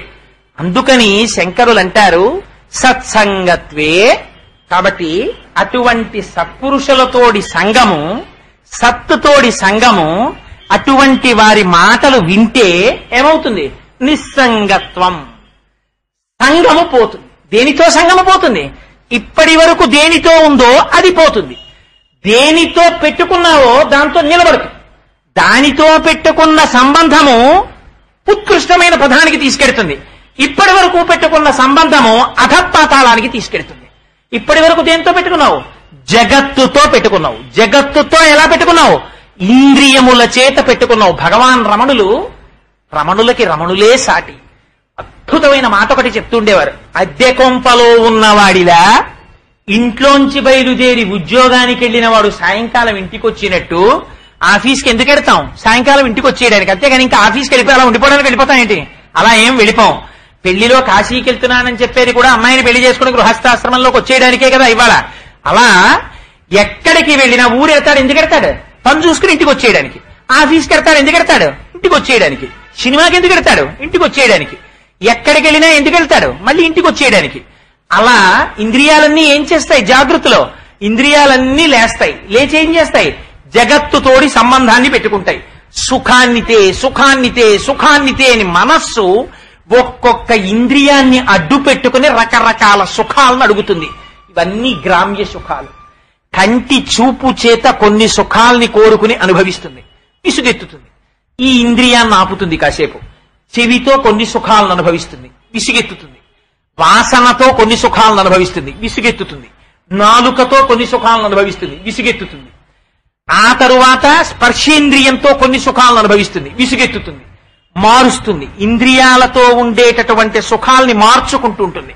మార్చుకుంటూ జగత్తుతోటి సంబంధాన్ని పెట్టుకుని ఏం చేస్తూ ఉంటుంది? అనుభవించిన సుఖాన్నే అనుభవిస్తూ ఉంటుంది. అనుభవించి ఈ సుఖాలని చెప్పబడినటువంటి సుఖములేవి సుఖములు కావు, దుఃఖము యొక్క అభాసలు, దుఃఖము యొక్క నీడలు. అందుచేత చిట్ట చివర ఎలా వెళ్ళిపోతాడు? దుఃఖముతోనే వెళ్ళిపోతాడు. అలా వెళ్ళిపోవడం ఇంద్రియములకు నీవు లొంగి ఉండడము చేత. అందుకని ఇప్పుడు ఏం చేస్తావు? ఆ ఇంద్రియములు వెనక్కి తిరుగుతాయి. ఎలా తిరుగుతాయి? మామూలుగా తిరగమంటే తిరగవవి. కన్ను చూడకూడని దాన్ని చూడడమే అలవాటుగా పెట్టుకుంటుంది, చెవు వినకూడని దాన్ని వినడమే అలవాటు చేసుకుంటుంది. ఎందుకంటే లోపల మనస్సు అలా అలవాటు పడింది. ఇప్పుడేమైంది? ఆ మనస్సు తిరగబడింది. ఎందుకని? కొట్టడం వచ్చినవాడు వచ్చాడు ఇన్నాళ్ళకి. తాబేల్ని పట్టుకుని మీరు దెప్ప మీద ఎంత కొట్టండి, ఆ తాబేలు మరణిస్తుందా? మరణించదు. తెలిసిన్నవాడు వచ్చాడు, వాడు ఏం చేస్తాడు? ఆ తాబేల్ని తిరగేస్తాడు. తిరగేసో దెబ్బ కొడతాడు, ఏమవుతుంది? చచ్చిపోతుంది. అందుకని ఇప్పటి వరకు మనహ మనహ మనహ మనహ మనస్సు తృప్తి పడిపోతుంది అమ్మయ్యా అని చెప్పి మీరు మనస్సు కోరుకున్నవన్నీ పట్టుకొచ్చి ఎన్నింటిని ఇచ్చేయండి. జగత్తుతో పెట్టుకున్న సంబంధంతో మీరు ఎన్ని రకాల సుఖాల్ని తీసుకొచ్చి మనస్సుకు పోసేసేయండి. అగ్నిహోత్రంలో నెయ్యి పోసి చల్లార్చినట్టే. ధూర్జటి తల కొట్టుకుని గుండెలు బాదుకుని ఏడ్చాడు కాళహస్తీశ్వర శతకంలో. రోషీరో యదు కామిని జనుల తారుణ్యో రుసౌఖ్యంబులన్ బాసీబాయదు పుత్రమిత్రధన సంపద్భ్రాంతి వాంఛాలతల్ కోశీ కోయదు నామనంబకట నీకున్ ప్రీతిగా సత్క్రియల్ చేసి చేయదు దీని త్రుళ్ళనచవే శ్రీకాళహస్తీశ్వర అంటాడు. ఈ ఇంద్రియములు వెనక్కి తిరిగి మనస్సులోకి లయమై, ఆ మనస్సులోకి లయమైనటువంటి ఇంద్రియములు ఆ మనస్సు సత్వగుణంతో ప్రచోదనం చేయబడి సత్పురుషుల యొక్క వాక్కులు వినడం చేత ఆ ఇంద్రియముల యొక్క స్థితి జగత్తుతోటి సంగము భగవంతుడితోటికి మారిందనుకోండి. కేవలము మనస్సే బంధమునకు కాని మోక్షమునకు కాని కారణమవుతుంది. ఇప్పుడు ఆ ఇంద్రియములు ఎటు తిరుగుతాయి? భగవంతుడి వైపుకి తిరుగుతాయి. ఇప్పుడు ఏమంటాడు? నీ పద్యావళులకించు చెవులున్ నిన్నాడు వాక్యంబులన్ నీ పేరన్ పనిచేయు హస్తయుగమున్ నీ మూర్తిపై చూపులున్ నీ పాదంబుల పొంతమృక్కు శిరముల్ నీ సేవపై చిత్తముల్ నీపై బుద్ధులు మాకు నిమ్ము కరుణన్ నీ రజపత్రేక్షణ అంటాడు. ఇదే ప్రహ్లాదుడు అద్భుతంగా చెప్తాడు. కమలాక్షు నర్చించు కర్రములు శ్రీనాథు వర్ణించు జింహ జింహ సురరక్షకుని చూచు చూట్కులు శేషసాయికి మృక్కు శిరము విష్ణునాకర్ణించు వీనులు మధువైరిద విలిన మనము భగవంతు వలగొను పదములు పురుషోత్తముని మీది బుద్ధి దేవదేవుని చింతించు దినము చక్రహస్తుని ప్రకటించు చదువు కుంభినీదవు చెప్పెడి గురుడు తండ్రి హరిజేరుమని ఎడి తండ్రి చంద్రశేఖర పరమాచార్యుల వారు లలితా సహస్రనామ స్తోత్రం గురించి ఒక ఉపన్యాసం చేస్తూ ఒక అద్భుతమైనటువంటి మాట ఒకటి మాట్లాడారు. ఈ సత్సంగత్తే నిస్సంగత్వం అన్న మాటని అనుసంధానం చేస్తూ ఒక చోట తమిళంలో చేసిన ప్రసంగాన్ని భవన్స్ వాళ్ళు ఇంగ్లీష్లోకి ట్రాన్స్లేట్ చేశారు. దాన్ని ఆయన ఎంత గొప్పగా అనుసంధానం చేశారంటే అందులో ఆయన అంటారు, లలితా సహస్రనామ స్తోత్రంలో ఆరాధన చేయబడినటువంటి భగవంతుని యొక్క స్వరూపము స్త్రీ స్వరూపంగా కదా. అంటే భగవంతుడు నిజంగా స్త్రీయా పురుషుడా? స్త్రీ పురుష నపుంసక మూర్తియును కాక తిరియక్ అమర నరాది మూర్తియును కాక కర్మ గుణభేద సరసత్ప్రకాశి కాక వెనుక నన్నియుతానగు విభుతలంతు. అమ్మవారిగా ఉపాసన చేయబడినప్పుడు ఉపాసన లేదా పూజ కేశాది పాదాది పర్యంతం కదా నడవాలి. తల దగ్గర నుంచి పాదముల వరకు వర్ణన చెయ్యాలి. కానీ వ్యాస భగవానుడు అలా చెయ్యలేదు. లలితాదేవి యొక్క ఆవిర్భావాన్ని వర్ణించేటప్పుడు ఏమని వర్ణించారు? మీరందరూ చాలా మంది లలితా సహస్రం చదువుతారు కదా. శ్రీమాత, శ్రీ మహారాజ్ఞి, శ్రీమత్ సింహాసనేశ్వరి, చిదగ్నికుండ సంభూత, దేవకార్య సముద్యత, ఉద్యద్భాను సహస్రాభ, చతుర్బాహు సమన్విత, ఉద్యద్భాను సహస్రాభ వరకు చెప్పి మొట్టమొదట దేని దర్శనం చేయించారు? చతుర్బాహు సమన్విత, 4 చేతులలోనూ పట్టుకున్న ఆయుధములను దర్శనం చేయించారు. రాగస్వరూప పాశాఢ్య క్రోధాకార అంకుశోజ్వల మనోరూపేక్షుకోదండ పంచతన్మాత్రసాయక. అదేమిటి? మొట్టమొదట తలని చెప్పాలి, కబరీబంధాన్ని చెప్పాలి. కానీ అది మానేసి ఆయుధములను ఎందుకు దర్శనము వ్యాసుడు చేయించాడు అన్న దాని మీద మహానుభావుడు చంద్రశేఖర పరమాచార్యుల వారు తనదైన శైలిలో ఒక అద్భుతమైన వ్యాఖ్యానం చేశారు. ఆయన అంటారు, మొట్టమొదట రాగము మారాలి. ఇప్పటి వరకు లోకము పట్ల ఉన్నటువంటి అనురాగము, రాగము బంధహేతువు. అది ఎటువైపుకి మారాలి? భగవంతుడి వైపుకి తిరగాలి. తిరిగి దేన్ని పట్టుకోవాలి? తమకంబొప్ప పరాంగనాజనుల పరద్రవ్యంబులం రుచిలింగ మహోద్యోగము చేయునే మనము దానింపట్టి వైరాగ్య పాశంబులం చుట్టి బిగించి నీ చరణస్తంభంబులం కట్టివైచి ముదంబెన్నడు కల్గజేయ కదవో శ్రీకాళహస్తీశ్వర. సదా మొహాటవ్యాంచరతి యువతీనాం కుచగిరౌనట త్యాశాఖా స్వటతి జడితి స్వైరమహిత కపాలిన్ భిక్షోమే హృదయకపి మత్యంత చపలం దృఢా భక్త్యా బధ్యావా శివభవదధీనం కురు విభో అంటారు శంకరులు. ఆయన పాదముల వైపుకి తిరగాలి. అదొక్కటి తిరిగిందా, తిరిగితే నీకు వెంటనే ఏమిటి కనబడతాయి? రాగస్వరూపపాశాఢ్య. ఇదటి తిరిగితే క్రోధాకార అంకుశోజ్వల మనోరూపేక్షుకోదండ. A desire against a desire, a hatred against hatred, anger against anger అని ట్రాన్స్లేట్ చేశారు ఆయన తమిళ ప్రసంగాన్ని. కోపము మీది కోపము, ద్వేషము మీద ద్వేషము, కోరిక పట్ల విముఖత కలిగిన కోరికగా మార్చుతుందట అమ్మవారు. ఇప్పుడు ఏమైంది? ఛీ, రెండుగా చూసి ద్వేషించాను. రామకృష్ణ పరమహంసకి పరమహంసే సాటి. నాకు ఇవాళ ఎందుకో ఎక్కువ రామకృష్ణ పరమహంస జ్ఞాపకానికి వస్తున్నారు. సభలో ఎక్కడన్నా తిమ్మాజీరావు గారు ఉంటే పొంగిపోతారు. ఎందుకంటే రామకృష్ణ మిషన్ కి మహానుభావుడు అంత సేవ చేస్తున్నారు కదా. రామకృష్ణ పరమహంస అంటుంటారు, నీటి ప్రవాహంలోకి తీసుకొచ్చి ఒక కర్రను అడ్డు పెట్టారనుకోండి, కర్ర నీటిని రెండుగా చూపిస్తుంది. అంటే నీరు రెండయిందా? కర్ర ఎత్తేయండి, నీరెప్పుడు ఒకటి. ఒకటిగా ఉన్న నీటిని రెండుగా చూపించిన అడ్డుపడిన కర్రలా నీలో ఉన్న అజ్ఞానమే ఒకటైన భగవానుండి రెండుగా చూపిస్తోంది. లోకమని నువ్వని ఆ అహంకారం అనే కర్ర పైకెత్తి అంతా ఉన్నది ఒకటే పదార్థము, సత్పదార్థం ఒక్కటే ఉంది. మళ్ళీ తత్వమశీలోకి వచ్చేస్తావు. ఆ అహంకారం తీయడం నేర్చుకో. ఇలా అన్నావా కప్ప పడిపోతుంది తాళం, ఇలా అన్నావా తాళం తెరుచుకుంటుంది. ఇది రావాలి, ఇది వచ్చిందా తలుపు తెరుచుకుంటుంది. ఇది రాలేదా ఎంత ఇటు తిప్పు తలుపు వేసుకునే ఉంటుంది. ఆ తిప్పడంలో ఉంది. ఆ తిప్పనంత కాలం గడి అడ్డుపడుతుంది. భిజ్యతే హృదయ గ్రంథి చింద్యంతే సర్వసంశయా క్షీయంతే చాస్యకర్మాణి తస్మిన్ దృష్టే పరావరే అంటుంది ఉపనిషత్తు. సరే, అందుచేత చంద్రశేఖరులు అంటారు, ఒకసారి కోపము మీద కోపము. ఏమిటి కోపం? ఎక్కడి నుంచి వస్తోంది? నన్ను ఎందుకు పశువుగా మారుస్తోంది? ఎవరి కోపం అని కోపం మీద కోపగించుకున్నాడా ఉత్తమమైన స్థితికి వెళ్ళిపోతున్నాడు. ద్వేషము పట్ల ద్వేషము రెండుగా నాకు ఎందుకు కనపడుతోంది? లోకం ఉన్నదొకటే పదార్థం, అంతటా నీది, నేను తప్ప వేరొకటి లేదు. నిండి నిబిడీకృతం అయిపోయాను. రమణుల దగ్గరికి వెళ్ళి ఎవరైనా భగవాన్ మీకు ప్రదక్షిణం చేస్తామంటే రమణులు అనేవారు, ఇప్పుడు మీరు నాకు ప్రదక్షిణం చేస్తారా, అది ఎలా కుదురుతుందనేవారు. అంటే వినేవాడికి ఏమిటి అలా అంటారేమిటి అనిపించేది. రెండు ఉంటే కదా ఆ ప్రదక్షిణానికి. చంద్రశేఖర పరమాచార్యులు వారు తిరువణ్ణామలైలో అరుణాచలంలో రమణ మహర్షి ఆశ్రమం ముందు నుంచి ప్రదక్షిణం చేసుకుంటూ వెళ్ళిపోతున్నారు. ఓసారి అక్కడ ఇలా లోపలికి చూశారు ఆయన. ఎందుకని ఆయనకు ఆశ్రమ నియమాలు ఉంటాయి. పీఠాధిపతి కనుక లోపలికి వెళ్ళకూడదు ఆహ్వానం లేకపోతే. రమణులకు రెండు లేవు కాబట్టి లోపలే కూర్చున్నారు. గిరి ప్రదక్షిణం చేసి చంద్రశేఖర్లు వెళ్ళిపోయారు. పరిగెత్తుకుంటూ భక్తులందరూ నాబోటి అమాయకులు వెర్రివాళ్ళు ఏదో ఒకటి అడగవలసిన వాళ్ళు ఉంటారు కదా, వాళ్ళు పరిగెత్తుకుంటూ రమణుల దగ్గరికి వెళ్ళారు. భగవాన్ చంద్రశేఖరుల్ని చూడడానికి మీరు బయటికి రాలేదేం, చంద్రశేఖరులు ప్రదక్షిణం చేస్తూ వెళ్ళారన్నారు. చంద్రశేఖరులు ఒకటి రమణులు ఒకటి అని రెండున్నాయా అన్నారు రమణులు. అది జ్ఞాని యొక్క స్థితి. వాళ్ళకి ఎప్పుడు ఒకటి కనబడుతుంది. మన అదృష్టం ఎప్పుడు రెండు, అంతకన్నా ఎక్కువ మనకు కనబడతాయి.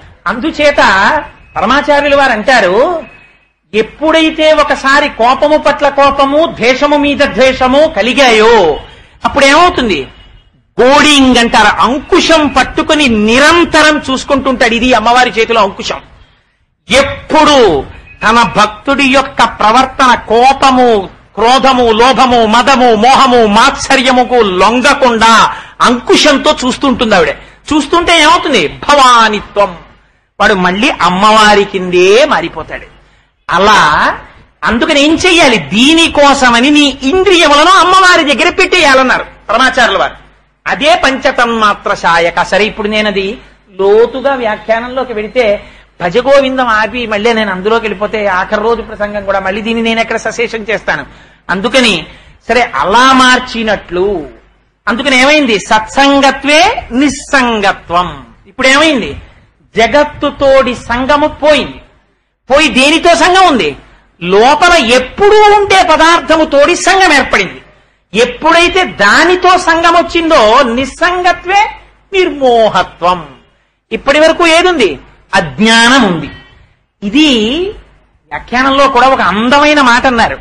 నిస్సంగత్వ స్థితి ఏర్పడేటటువంటి ముందు అపారమైన భక్తి భావన చేత భగవత్ ప్రసాదముగా జగత్తులో వేదము అంగీకరించిన పదార్థములను భగవత్ ప్రసాదముగా తాను స్వీకరించగలిగినటువంటి క్రమశిక్షణతో కూడిన ప్రవర్తనా స్థితిని దాటి జగత్తు పట్ల వైముఖ్యం ఏర్పడి. ఎందుకని? విషం ఉంది, మనం ముచ్చుకున్నాం అనుకోండి చచ్చిపోతాం. విషం వైద్యుడు తీసుకున్నాడు అనుకోండి, తీసుకుని దాన్ని శుద్ధి చేసి మనకి ఇచ్చాడు అనుకోండి, తగిన అనుపానంలో మందు అయిపోతుంది, రోగాన్ని తగ్గించేస్తుంది. పూతన ఏం చేసింది? కృష్ణ పరమాత్మకి విషం ఇచ్చింది చంపుదామని. తాగిన వాడెవరికి ఇచ్చింది? తెలిసిచ్చిందో తెలియకిచ్చిందో ఎవరికిచ్చింది? పరమేశ్వరుడికి ఇచ్చింది. ఆయన ఏం చేశాడు? విషధర రిపు గమనునికి విషగల సకునికి విమల విషసయనునికి విషభవ జనకునికి విషకుచను విషము కొనుట విషమే తలపన్ అన్నారు పోతన గారు. ఒక పెద్ద లెక్క తాగేశాడు ఆయన. ఆయన తాగడం కూడా ఎంత హేళ! మేల్కొన్న తెరగొన్న మెల్లన కనువిచ్చి క్రీగంట చూచుచు గిదిసి నీల్గి ఆవులించుచు చేతులాకసంబున జాచి ఒదిగిలియా కొన్న యోజనూది బిగుచన్ను కవకేళ కబళించి పీడించి గుక్క గుక్కకు గుటకు గుటకు మనుచు ఒక రెండు గుక్కలను విధ ప్రాణముల సైతము మేనిలో సత్వమెల్ల త్రావ నదియును గుండెలు తల్లడిల్ల ఇతర బాలుర క్రియవాడ వివు కాదు చన్ను విడువుము చాలుననుచు. అది పడిపోయి చచ్చిపోయినటువంటి శరీరాన్ని నందాదులందరూ వచ్చి రంపాలతో కోసి గొడ్డళ్లతో నరికి తీసుకెళ్లి కట్టెల మీద పెట్టి అగ్నిహోత్రంలో సంస్కారం చేసి ముక్కులకి గుడ్డలు అడ్డు పెట్టుకుని పరిగెత్తారు, ఎంత దుర్వాసన వస్తుందో అని. తీరా పూతన కాలిపోతుంటే రగిలి పొగులు మగువ దేహము నుండి అగరు పరిమళముల పొగలు వెడలి దేహకల్మషములు శ్రీహరి ముఖమున త్రావబడుట చేసి భూవరేణ్య. ఒక్కసారి ఇంద్రియములు వెనక్కి తిరిగాయా? నేను అనుభవిస్తున్నానన్నది మాని ఇదంతా భగవత్ ప్రసాదము అని వాడనుగ్రహంగా అన్నది మారుతుంది. అది గడ్డ కట్టిన భక్తిలా తయారవుతుంది. ఆ భక్తి చివరికి ఎగిలిపోతుందన్నారంటే ఆ భక్తి చేత ఆ వస్తువు యందు కలిగినటువంటి నిరతిశయమైనటువంటి ప్రీతి జగత్తు వాడికి అవరోధంగా కనిపిస్తుంది. అటువంటి భక్తుడి దగ్గరికి వెళ్ళి వచ్చే నెలలో ఇంక్రిమెంట్ వస్తుందా అండి, నెక్స్ట్ సారి వానలు బాగా కురుస్తాయా, పంటలు బాగా పండుతాయా అండి అని మీరు అడిగారు అనుకోండి, వాళ్ళకి అసహ్యం వేస్తుంది. రమణ మహర్షి ఆశ్రమంలో కూర్చుని కాళ్ళు జాపు కూర్చుంటే వచ్చి కాళ్ళు పడుతుండేవారు. ఏదో కాళ్ళు పడుతున్నారు కదా అని ఊరుకున్నారు. కాళ్ళు పడుతుంటే ఓ రోజున అనుమానం వచ్చి ఆయన ఇలా తల ఆడిస్తూ ఉండేవారు ఎప్పుడును. ఉంటే ఆ పక్కన మాట్లాడుకుంటున్న వాళ్ళ మాటలు విన్నారు. ఒకటి తర్వాత ఒకడు వంతులు వాచీలు చూసుకుంటూ తెరచాట్న 8:10కి నువ్వు వచ్చేయని నేను పడతాను తర్వాత అని. ఇంతలా వీళ్ళందరూ నా కాళ్ళు పట్టాలనుకుంటున్నారు అనుకున్నారు. అంటే ఆయన కాళ్ళు పడితే పుణ్యం, అందుకని వెళ్ళి కాళ్ళు పట్టేద్దామని. Bhagavan a guru is a guru, excellent way of teaching. ఆయన ఆ ఉన్న బ్యాచ్ లేచారు. లేవగానే ఆయన అన్నారు, ఇప్పుడు నేను పట్టుకుంటాను కాసేపు అన్నారు. అంటే వాళ్ళకి ఈ మాట ఆశ్చర్యం వేసింది. అంటే మీరు పట్టుకోవడం ఏంటన్నారు. మరి నాకు పుణ్యం రావద్దు? మీ అందరూ దానికేగా పట్టేది. మీకు ఏం కావాలి? నా దగ్గర జ్ఞానం కావాలా, నా బోధ కావాలా? పుణ్యం కావాలి. ఇది పట్టెళ్ళిపోతే మీ అబ్బాయికి ఎంసెట్ లో సీట్ వచ్చేస్తుంది, యూనివర్సిటీలో ఫ్రీ సీట్. అందుకేగా.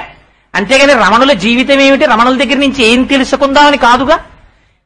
ఒక్క మాట మాట్లాడితే గురువు అగ్నిహోత్రపు తాకిడి అలా ఉంటుంది. అందుచేత అది నిరతిశయమైనటువంటి ప్రీతిగా మారి అదేమవుతుంది, జగత్తుకి సంబంధించినటువంటి విషయాలు రాను రాను చాలా అసహ్యకరంగా తయారవుతాయి. అబ్బా పోనిద్దు, ఎందుకు వచ్చిన గొడవ అని వాడు ఎప్పుడు ఏకాంతంగా ఉండడాన్ని ఇష్టపడతాడు. ఎందుకని? అది తన స్వరూపం. ఆనందంగా ఉండడం తన స్వరూపం. శోకము, దుఃఖము, చెత్త చెదారం వాడికి వినబుద్ధేది. వాడు పరమ సంతోషంగా ఉంటాడు.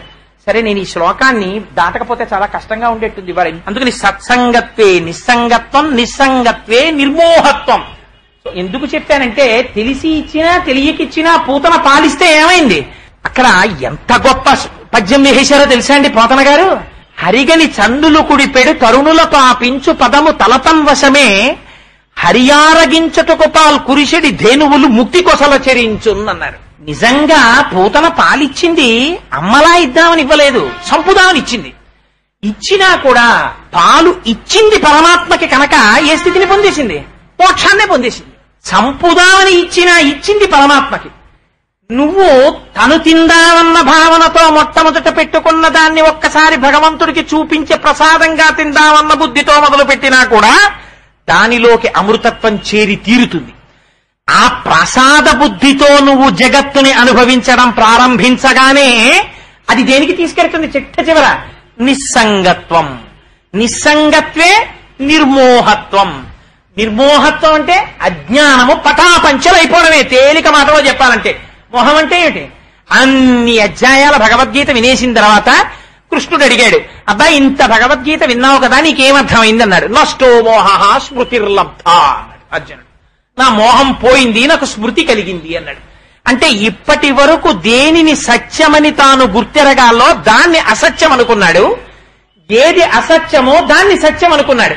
ఇప్పటి వరకు ఏది సత్యం అనుకుంటున్నాడు? ఇది సత్యం అనుకుంటున్నాడు, ఇది ఉందనుకుంటున్నాడు, ఇది ఉండిపోతుందనుకుంటున్నాడు. కానీ ఆశ్చర్యం ఏమిటో తెలుసా అండి? పక్క వాళ్ళ ఇంట్లో బిందె ఎత్తుకుపోయారట అంటారు. అంటే పగటిపూట తను వెళ్లే ముందు ఇంటికి 10 తాళాలు వేసుకుని ఎడతాడు జాగ్రత్తగా. బయట బట్టలు ఒక్క బట్ట ఆరాయిడు, దొంగడు వస్తాడని భయం. ఒక్కసారి బస్సు ఎక్కుతుంటే తన జేబులో పరుసు కొట్టేశారు. ఇంకెప్పుడు పరుసు జేబులో పెట్టుకుని బస్సు ఎక్కడు, సీక్రెట్ పాకెట్ లో పెట్టుకుని ఎక్కుతాడు. పక్కింట్లో ఎవరో చచ్చిపోయారు, తనేం జాగ్రత్త తీసుకోడు. పక్కింట్లో చచ్చిపోయినప్పుడు తన ఇంట్లో తను చచ్చిపోడేంటి ఒక రోజున? తను మాత్రం అది అంగీకరించాడు. అసలు ప్రపంచంలో ఉన్న పెద్ద సమస్య అంతా అక్కడ. అందుకే పోతన గారు భాగవతంలో వాత పెట్టో పద్యం చెప్పారు. మచ్చిక వీరికెల్ల బహుమాత్రము చోద్యము జీవి పుట్టుచున్ చచ్చుచునుండ చూచెదరు, తా చావకమానెడు వారి భంగి చచ్చిన వానికెచ్చెదరు, ఇదెక్కడి చోద్యము, ఎచ్చట నుండి వచ్చిన చటికి ఏగుట నైజము ప్రాణి కోటికి, ఇదెక్కడి గొడవ? వీళ్ళు ఇదేమిటి చచ్చిపోయిన వాడిని పట్టుకుని వీడు ఏడుస్తాడు, వీడు ఉండిపోయేవాడా? పోనీ అయ్యో వాడు వెళ్ళిపోయాడు, వీడు ఉండిపోతాడని దానికి వీడు వెళ్ళిపోయేవాడే. ఎక్కడి నుంచో వచ్చాడు, వచ్చినవాడు వెళ్ళిపోవాలి వాడు. ఎంత అజ్ఞానంలో మనం కొట్టుమిట్టాడిపోతామంటే ఇది ఉండిపోవాలి, ఇది ఉండిపోవాలి, ఇది ఉండిపోవాలి, ఇది ఉండిపోవాలి. ఎవరు అడిగినా పురాణాల్లో అదే అడుగుతారు. ఇంత తపస్సు చేస్తాడు, పంచాగ్నిహోత్రాల మధ్యలో కూర్చుంటాడు, తలకిందులుగా పడుకుంటాడు, ఇంత అల్లరి చేసేస్తాడు. చతుర్ముఖ బ్రహ్మగారు వస్తారు, ఏం కావాలి రాణీకంటారు. గాలిన్ కుంభిని అగ్ని అంబువల ఆకాశస్థలిన్ దిక్కులన్ రేలన్ గ్రస్సములన్ తమ ప్రబల భూరిగ్రాహ వ్యాలాదిత్య నరాది జంతు కలహ వ్యాప్తిన్ మృత్యువులేని జీవనములోకాధీశ ఇప్పించవే అంటాడు. అయ్యో స్వామి ఇది పడిపోకుండా చూడంటాడు. జాతస్య హిద్రుహో మృత్యు ధ్రువం జన్మ మృతస్య చ, పుట్టినవాడు చచ్చిపోక తప్పదు, చచ్చిపోయినవాడు పుట్టగా తప్పదు. అందుకు ఇంకోటడు అంటాడు. అంటే వీడక్కడి నుంచి ఓ వీరి కోరిక మొదలెడతాడు. యక్షుల చేత, గంధర్వుల చేత, కిందరుల చేత, కింపురుషుల చేత, రాక్షసుల చేత, మనుష్యుల చేత, ఖడ్గము చేత, అస్త్రము చేత, శస్త్రము చేత, నీటిలో బయట, అగ్నిలో, ఇంట బయట, రాత్రి పగలు ఎక్కడా కాకుండా అప్పుడే చచ్చిపోతానంటాడు. తథాస్తోన ఆయన వెళ్ళిపోతాడు. వీటన్నింటికి ఎగ్జామ్షన్ ఎక్కడ వస్తుందో పాప ఆయన కూర్చుని ఆలోచిస్తాడు. అక్కడ అజాయమానో బహుధా విజాయితీ, ఇంట్లో కాదు, బయట కాదు, గడప మీద, రాత్రి కాదు, పగలు కాదు, అసుర సంధ్య వేళ, అస్త్రం కాదు, శస్త్రం కాదు, గోళ్లతోటి, బయట కాదు, కింద కాదు, ఆకాశంలో కాదు, తొడల మీద పెట్టి గోళ్లతో చీల్చి అవతల బారేస్తాడు. ఎలా అయితే నేను చచ్చిపోలా? దిక్కుమాలిన తపస్సు ఇంతా చేసి అదేం కోరిక? స్వామి నీ పాదముల యందు భక్తిని కటాక్షించవయ్యా అని ఒక్క మాట అడిగుంటే, ఎవ్వడు సృజించు ప్రాణుల ఎవ్వడు రక్షించు త్రుంచు ఎవ్వడు అనంతుండెవ్వడు విభుడెవ్వడు వాడి విధమున మనసు వెనుచు హేవారతుడై అంటారు పోతన గారు. అలాంటి వాడి పాదముల యందు నా మనస్సు భ్రమరమై నిలబడిపోయే అదృష్టాన్ని కటాక్షించవయ్యా అంటే వాడు ఎంత చరితార్థత పొందుతాం. అలా అడగలేం. ఇది ఉండాలని కోరుకుంటాం. ఇది ఉండదు అని తెలుసుకుని ఉండేది కూడా ఒకటి ఉన్నది. అది ఎక్కడుంది? లోపల ఉన్నది. ఇది ఎలా దీన్ని తొడుక్కుంటోందో, ఆఫీస్కి పొద్దున్నే నిద్ర లేవగానే సంధ్యావందనం చేసుకోవాలి కాబట్టి ఓ పట్టుపంచి ఒడ్డు కొట్టుకుని పూజామందిరంలో కూర్చుని సంధ్యావందనం చేశాను. ఆ పట్టుపంచితో ఉండిపోయానా? ఆఫీస్ టైం అయింది, అది ఇప్పేశాను, ప్యాంటు చొక్కా వేసుకున్నాను, వేషము మార్చాను అని అక్కడి నుంచి బయలుదేరాను, స్కూటర్ వేసుకుని ఆఫీస్కి వెళ్ళాను. అక్కడ టైం అయిపోయింది, ఆఫీస్ టైం అయిపోయింది, బెంగట్టేసుకున్నానా, 5:30కి ఇంటికి వెళ్ళాను, మళ్ళీ ఆ బట్టలు ఇప్పేశాను, స్నానం చేశాను, ఏదో అనుష్ఠానం అన్నాను, కొంతసేపు అయిపోయింది, మళ్ళీ ఇంకో పంచి ఓటి కట్టాను, ఉత్తరీయం ఓటేశాను, ఒకటి లాల్చీ ఓటేశాను, ఇక్కడికి వచ్చి ప్రసంగం అన్నాను, ఇక్కడ కూర్చున్నాను. ఇలా ఉండిపోతానా? ఇంటికి వెళ్తాను, ఈ పంచి ఇప్పేస్తాను, లుంగి గుడ్డ ఏదో కట్టుకుంటాను, కాస్త పదార్థం తింటాను, రాత్రి పడుకుంటాను, మళ్ళీ పొద్దున్న లేస్తాను, మళ్ళీ క్రియ ప్రారంభం అవుతుంది. అలా ఇది ఇలా ఉండి ఇది ఎలా అయితే రకరకాల వస్త్రములను ధరిస్తోందో అలా లోపల ఉన్నది వీటిని ధరించుచున్నది, రకరకాల శరీరాలను తొడుక్కుంటోంది. ఆ తొడుక్కుంటున్నది పంచిప్పి అవతల బారేసినప్పుడు బెంగట్టేసుకుంటానా, ఇప్పేస్తానంతే. అలా నాటకం వేయడానికి ఎడతాడు, గొప్ప పాత్ర ఇచ్చారు, ఆ పాత్ర పోషిస్తుంటాడు, పొంగిపోతాడు తనకి తాను, ప్రేక్షకులందరూ పొంగిపోతారు, తను కూడా తాదాత్మ్యత పొందేస్తాడు, తానే హరిశ్చంద్రుడైపోయినట్టు అయిపోతాడు, పద్యాలు చెప్పేస్తాడు, అంతా అయిపోతుంది, నాటకం అయిపోతుంది. అయిపోయిన తర్వాత ఇంకా తాను హరిశ్చంద్రుడి కింద శ్మశానంలో ఉండిపోతాడా, ఇంటికి వెళ్ళిపోతాడు కోటేశ్వరరావుగా, అంతే. తను ధరించాడంతే. నాటకం అయిపోతే తను కోటేశ్వరరావు. ఆఫీస్కి వెళ్ళాడు ఎంప్లాయీ, మళ్ళీ ఇంటికి వచ్చేసాడు కోటేశ్వరరావు. సంధ్యావందనం చేశాడు ఒక సాధన చేస్తున్న భక్తుడు, మళ్ళీ వెనక్కి వచ్చేసాడు కోటేశ్వరరావు. ప్రవచనానికి వెళ్ళాడు, అక్కడ ప్రవచనం చేశాడు పీఠం మీద కూర్చుని, అయిపోయింది, ఇంటికి వచ్చేసాడు కోటేశ్వరరావు. అలా నువ్వు ఎన్ని వేషాలు వేయి, ఎన్ని పాత్రలు తొడుగు, ఎన్ని శరీరాలు ధరించు, లోపల ఉన్నది ఏదో అది నువ్వు. ఈ పైన వేసిన వేషాలు ఏవి నువ్వు కాదు, ఇవన్నీ మారిపోతుంటాయి. ఇది బాల్యాదిశ్యపి జాగ్రదాదిషు తదా సర్వాస్వరస్తాస్యపి వ్యావృత్తా స్వనువర్తమానమహమిత్యంత స్ఫురంతం సదా స్వాత్మానం ప్రకటీకరోతి భజతాం యో భద్రయా ముద్రయా తస్మై శ్రీ గురుమూర్తయే నమగిదం శ్రీ దక్షిణామూర్తయే అంటారు శంకరులు. బాల్యమునందు అది ఉంది సాక్షిగా, కౌమారమునందు సాక్షి, యవ్వనమునందు సాక్షి, వార్ధక్యమునందు సాక్షి. బాల్యంలో నేను పిల్లాడిగా ఉన్నాను అని అది లోపల తెలుసుకుంటోంది, యవ్వనంలో శరీరం యవ్వనంలో ఉంది అని తెలుసుకుంటోంది, వార్ధక్యంలో అది వార్ధక్యములో ఉన్నది అని తెలుసుకుంటోంది. చిట్ట చివర ఇది వెళ్ళిపోతున్నప్పుడు కూడా అది మాత్రం సాక్షిగా ఉండి ఇది వెళ్ళిపోతోంది అన్నదాన్ని చూస్తుంటుంది. అలా వెళ్ళిపోతున్న దాన్నంతటినీ సాక్షిగా చూస్తున్నది నువ్వై ఉంటే అది నేను కాదని, ఇది నేననే భ్రాంతిలో నువ్వు ఉండిపోవడం మోహం. ఆ సాక్షి నేనని తెలుసుకోవడం మోహం పోవడం, అజ్ఞానం పోయింది. ఎప్పుడైతే పోయిందో అది నేనని నువ్వు తెలుసుకున్నావు. తెలుసుకున్నావా? నిశ్చలతత్వం. ఎందుకని? ఇప్పుడు నువ్వు తప్ప ఇంకొకటి లేదు, అన్నీ అంతే, అవే ఉన్నాయి. అందులోనే మిగిలినవన్నీ పుట్టాయి. ఆ మట్టిలోంచి మూకుడు పుట్టినట్టు, ఆ మట్టిలోంచి గిన్నె పుట్టినట్టు, ఆ మట్టిలోంచి కుండ పుట్టినట్టు, ఆ చైతన్యములోంచి ఇవన్నీ ఉన్నాయి. ఆ చైతన్యమే ఇన్ని రూపములుగా ఉంది. యథార్థమునకు అది మాయ, ఉన్నది చైతన్యమే అన్న స్థితి వచ్చిందా? నిర్మోహత్వే నిశ్చలతత్వం. ఇప్పుడు ఇంకా భయం ఎందుకు? దాని ఎప్పుడు ఉండేవాడిని. భగవాన్ దగ్గరికి వెళ్ళి అడిగేవారు రమణ మహర్షి దగ్గరికి.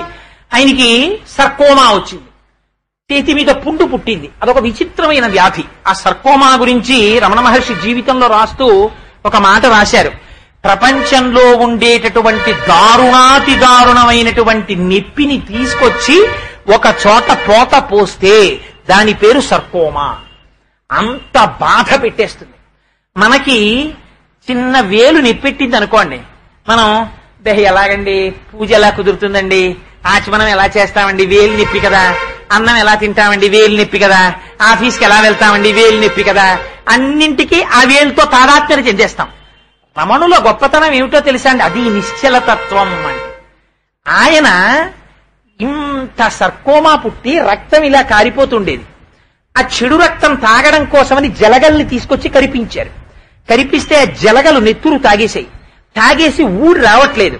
ఊడి రాకపోతే కాస్తంత ముగ్గు జల్లి ఆ జలగల్ని పైకి లాగేసి ఆ పక్కన పడేశారు.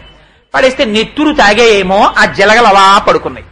పడుకుంటే రమణుల జలగల వంక చూసి, ఓహో వీటికి కూడా సమాధిస్థితి తప్పిందే అన్నారు. ఆయనకి 104 జ్వరం వచ్చేసింది. ఒక పక్క చేతిలోంచి ఇలా రక్తం కారిపోతోంది. కారిపోతుంటే అన్నారు, భగవాన్ మీకు పుండు పుట్టింది అన్నారు భక్తులు వెళ్ళి. అంటే భగవాన్ అన్నారు, మీ మాటలో ఏదో దోషం కనబడుతోంది. నాకు పుండు పుట్టలేదు, నాకు పుండు ఉండదు. అది చైతన్యం, అది అగ్ని. దాన్ని ఎవరు దహించలేరు, దాన్ని ఎవరు కత్తితో నరకలేరు, దాన్ని తడపలేరు. అది నేను. పుండుకి పుండు పుట్టింది. పుండేది ఇదే ఓ పెద్ద పుండు. ఇది బాధలు పెట్టడానికి వచ్చింది. సుఖమనేటటువంటి రూపము కలిగిన దుఃఖమును అనుభవింపజేయడానికి, కల్తీ లేని దుఃఖమును అనుభవింపజేయడానికి ఇది వచ్చింది. అందుకని ఇది పుండు. ఈ పుండుకి పుండు పుట్టింది. ఈ పుండు మీరు చూసి పుండు అంటున్నారు, కానీ నాకు పుండుగా కనపట్టలేడు. చూశారా? ఆనాడు శమంతకమణి బంగారం పెట్టేదిట, పచ్చ బంగారాన్ని. తామగ్నివర్ణాం తపసాజ్వలంతీం వైరోచనీం కర్మ బలేషు జుష్టాం అంటారు దుర్గా సూక్తంలో.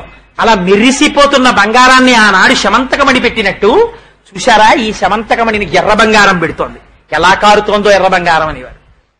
ఇది యోగరతోవా భోగరతోవా సంగరతోవా సంగవిహీన యస్య బ్రహ్మణి రమతే చిత్తం నందతి నందతి నందత్యేవ.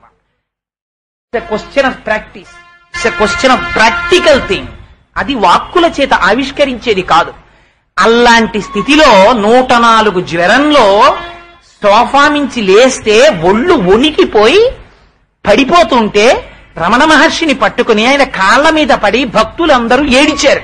భగవాన్ మీరు చచ్చిపోతారేమో అని మాకు భయంగా ఉంది, మమ్మల్ని విడిచిపెట్టి వెళ్ళిపోతారా అన్నారు. ఆ స్థితిలో రమణులన్న మాట ఏమిటో తెలుసా అండి? ఆయన అన్నారు, నేను విడిచిపెట్టి వెళ్ళిపోవడానికి చోటెక్కడుంది, నేను అంతటా నిండి నిబిడీకృతమైపోయిన వాడిని, నేను ఇంకెక్కడికి వెళ్ళను, నేను స్థానుహు, నేను వెళ్ళడానికి ఇంకో చోట్లేదు, నేను అంతా నిండిపోయి ఉన్నాను. అటువంటి నేను ఎక్కడికెడతాను? నేను ఎప్పుడూ ఇదే స్థితి, పోయేది ఏదైనా ఉంటే ఇది పోతుంది, అది ఉంటుందని నేను ఎప్పుడు చెప్పలేదే. అంటే ఇలాంటి స్థితిలో కూడా భగవాన్ మీరు ఇలా ఎలా మాట్లాడుతున్నారన్నారంటే ఇది నిశ్చలతత్వం. అంటే ఇది మాటల చేత ఆవిష్కరించగలిగినది కాదు. అందుచేత నేను ఒక ఉపమానాన్ని, ఒక మహాపురుషుడి జీవితాన్ని పట్టుకుని వేలాడుతున్నాను. చెరకు కర్రని తీసుకెళ్లి కత్తితో నరికినా, తీసుకెళ్లి మరలో పెట్టి తిప్పినా, దంతముల మధ్య పెట్టి నవిలినా తీయటి రసమే వస్తుంది తప్ప ఉప్పటి రసము కాని, బాధ కాని, రక్తము కాని రాదు. జ్ఞాని శరీరము నరకబడినా, ఖేదమును పొందినా, సాక్షి మాత్రమైన చైతన్యముతో తాదాత్మ్యతను పొంది ప్రారబ్ధమునకు సాక్షిగా ఉండి వీక్షిస్తాడు తప్ప దానితో తాదాత్మ్యమును పొందడు. అది నిశ్చలతత్వం, అది జ్ఞాని యొక్క స్థితి. దీన్ని రామకృష్ణ పరమహంస అందమైన మాటల్లో చెప్తారు. నిశ్చలతత్వం అంటే ఎలా ఉంటుందో, వాడు సత్తుని మాత్రమే ఎప్పుడు ఏరుకు చూస్తుంటాడు, అసత్తుని ఎప్పుడు వదిలేస్తుంటాడు. బ్రహ్మమొక్కటే కనబడుతుంటుంది. బ్రహ్మమొక్కటే పర్ర బ్రహ్మమొక్కటే పర్ర బ్రహ్మమొక్కటే తల కొట్టుకున్నారు రమణాచార్యులు వారు. నాకు అదొకటే కనబడుతోంది, ఒకటే కనబడుతోంది, ఒకటే కనబడుతోందని. ఎలా కనబడుతుంది అంటే పరమహంస చెప్తారు, 4 చూసి నేర్చుకో. ఒక చీమగా బ్రహ్మమును తెలుసుకో, ఒక బాతుగా బ్రహ్మమును తెలుసుకో, ఒక హంసగా బ్రహ్మమును తెలుసుకో. ఎలా తెలుసుకుంటావు? ఒక చీమ ఉంది, ఇసుకని పంచదారని కలిపి అక్కడ పడాయి, పంచదార రేణువుల్ని ఏరుకు తినేస్తుంది, ఇసుకను వదిలేస్తుంది. ఒక బాతుని తీసుకెళ్లి నీటిలో వదిలేయి, తన పాదముల మధ్యలో ఉండేటటువంటి చర్మమును సాయము చేసుకుని ఆ మురికిలో వెడుతూ ఒంటి మీద ఇంత మురికి చుక్క పడితే ఇలా విదిల్చేసి తను తెల్లగా ఉండిపోతుంది. ఒక చేపలా ఉండు, నీటిలో ఉంటుంది చేప, నాచులో కెడుతుంది, మొక్కల్లో కెడుతుంది, బురదలో కెడుతుంది, తల ఎప్పుడు తల తల తల తల మెరిసిపోతుంటుంది. ఒక హంసగా ఉండు, హంస పాలని నీటిని కలిపి తెచ్చి అక్కడ పెడితే పాలు తాగుతుంది, నీరు వదిలేస్తుంది. ఇలా బ్రతకడం వస్తే సత్తుని తప్ప అసత్తుని చూడడం నీకు చేత కాకపోతే, ఒకటి తప్ప 2 చూడడం నీకు చేత కాకపోతే, నీకు ప్రపంచంలో మిత్రుడు తప్ప శత్రువు ఎక్కడున్నాడు? ఉన్నదొక్క బ్రహ్మమే. ఆ బ్రహ్మము తప్ప వేరొకటి లేదు. నువ్వు దేన్ని ద్వేషిస్తావు? ప్రపంచంలో ద్వేషించడానికి అసలు వస్తువన్నది లేదు. అది లేదా, ఆ అజ్ఞానము కాని వీడలేదా, దీనికి ఎంత వయస్సు రానివ్వండి ఉపయోగం లేదు. ఎందుకని అంటారు మహానుభావులు, ఎంత గొప్ప మాట చెప్పారంటే దాని గురించి. చివర వృద్ధాప్యం వచ్చేస్తే అజ్ఞానపు పొర వీడకుండా శరీరం ఒక్కటే వయస్సుని కాని పొందిందా, ఎంత బాధపడిపోతాడో తెలుసా అండి చిట్ట చివర. అందులో చిట్ట చివరికి వచ్చేసేపటికి పైగా వాతాది రోగాలచే రోగములన్నీ చుట్టూ ముట్టేది వృద్ధాప్యంలోకి వచ్చేటప్పటికే పైకి పొటమరిస్తాయి. ఓపికున్న నాళ్లు పొటమరించవు. అందుకని ఆ వృద్ధాప్యం వచ్చేసరికి వాతాది రోగాలచే, వ్యర్థంబై చెడు వాక్ప్రవాహములచే, వాత్సల్య చిత్తంబుచే ఒక పక్క టైం అయిపోతోంది. తెలుసుకోవలసినది తెలుసుకోడు. ఆ వయస్సులో కూడా, అంత స్థితిలో కూడా, ఇంకా ఏ క్షణంలో పడిపోతాడో అన్నప్పుడో కూడా ఇలా చూపించి, ఒరే నేను ఎంతటి వాడినో తెలుసా, నా పేరు నిలబెట్టాలరా అంటుంటాడు ఇలా చూపించి. ఏమిటి వీడి పేరు నిలబెట్టేది? ఏమిటి వీడి గొప్పతనం? ఏమిటి వీడి సాధించింది? తప్ప భగవానుడి ముందు శిరస్సు వంచలేని స్థితి వస్తుంది. అందుకని వ్యర్థంపై చెడు వాక్ప్రవాహములచే, వాత్సల్య చిత్తంబుచే, ఆ మనవడేదంటాడు, ఈ మనవరాలేదంటాడు, ఆ కొడుకేదంటాడు, ఈ కొడుకేదంటాడు, ఆ కోడలేదంటాడు, ఈ కోడలేదంటాడు, ఆ కొడుకు ఇంటికి ఎడతాడు, ఈ కొడుకుని చెప్పుతాడు, ఈ కొడుకు ఇంటికి ఎడతాడు, ఆ కోడల్ని తిడతాడు, ఆ కూతురు ఇంటికి ఎడతాడు, ఈ అల్లుడిని చెప్పుతాడు. ఎందుకు వచ్చింది ఇదంతా? నీకు సంఘం అంతా ప్రపంచం మీద ఉండిపోయింది, ఇంకొక అవకాశం లేదు వృద్ధాప్యంలో. అందుకని వ్యర్థం వైచడు వక్ప్రవాహములచే వాత్సల్య చిత్తంబుచే అర్ధధ్యానముచే మహాభ్రమచతే చిట్ట చివర అన్నింటికన్నా దారుణాతి దారుణం హాస్య ప్రసంగాలచే స్వార్థంబే పరమార్థమై చెడుదురి స్వార్థ ప్రజల్ శంకర. చుట్టతుదన ఏదో ఒకనాడు ఊపిరి ఆగిపోతుంది. ఏది పనికొచ్చింది నీకు ఇందులో? అది లేనివాడు సర్వకాలములయందు ఆ బ్రహ్మాన్ని చూసుకుంటూ బ్రతికియున్నన్నాళ్ళు నీ భజన తప్పను కాని మరణకాలమునందు మరతునేమో అంచకాలమునందు ఆయాసమున నిన్ను తలతునో తలపనో తలతు నిపుడే నరసింహ నరసింహ నరసింహ లక్ష్మీశ దానవంతక కోటి భానుతేజ గోవింద గోవింద గోవింద సర్వేశ పన్నగాధిపశాయి పద్మనాభ మధువైరి మధువైరి మధువైరి లోకేశ నీలమేఘ శరీర నిగమ వినుత ఈ విధంబుగ నీ నామమిష్టముగను భజన సేయుచునుందు నా భావమందు భూషణ వికాస శ్రీధర్మపుర నివాస దుష్ట సంహార నరసింహ దురిత దూర అని కనీసం అంత జ్ఞానస్థాయిలో నిలబడకపోయినా కనీసం ఆ భక్తి స్థాయిలో రే ఎందుకురా డుక్రుంకరని సూత్రాలు పట్టుకుని అలా వేలాడతావు, ఇప్పటికైనా భక్తితో నామం చెప్పరా అని మళ్ళీ భజ గోవిందం గోవిందం భజ ముఢమతే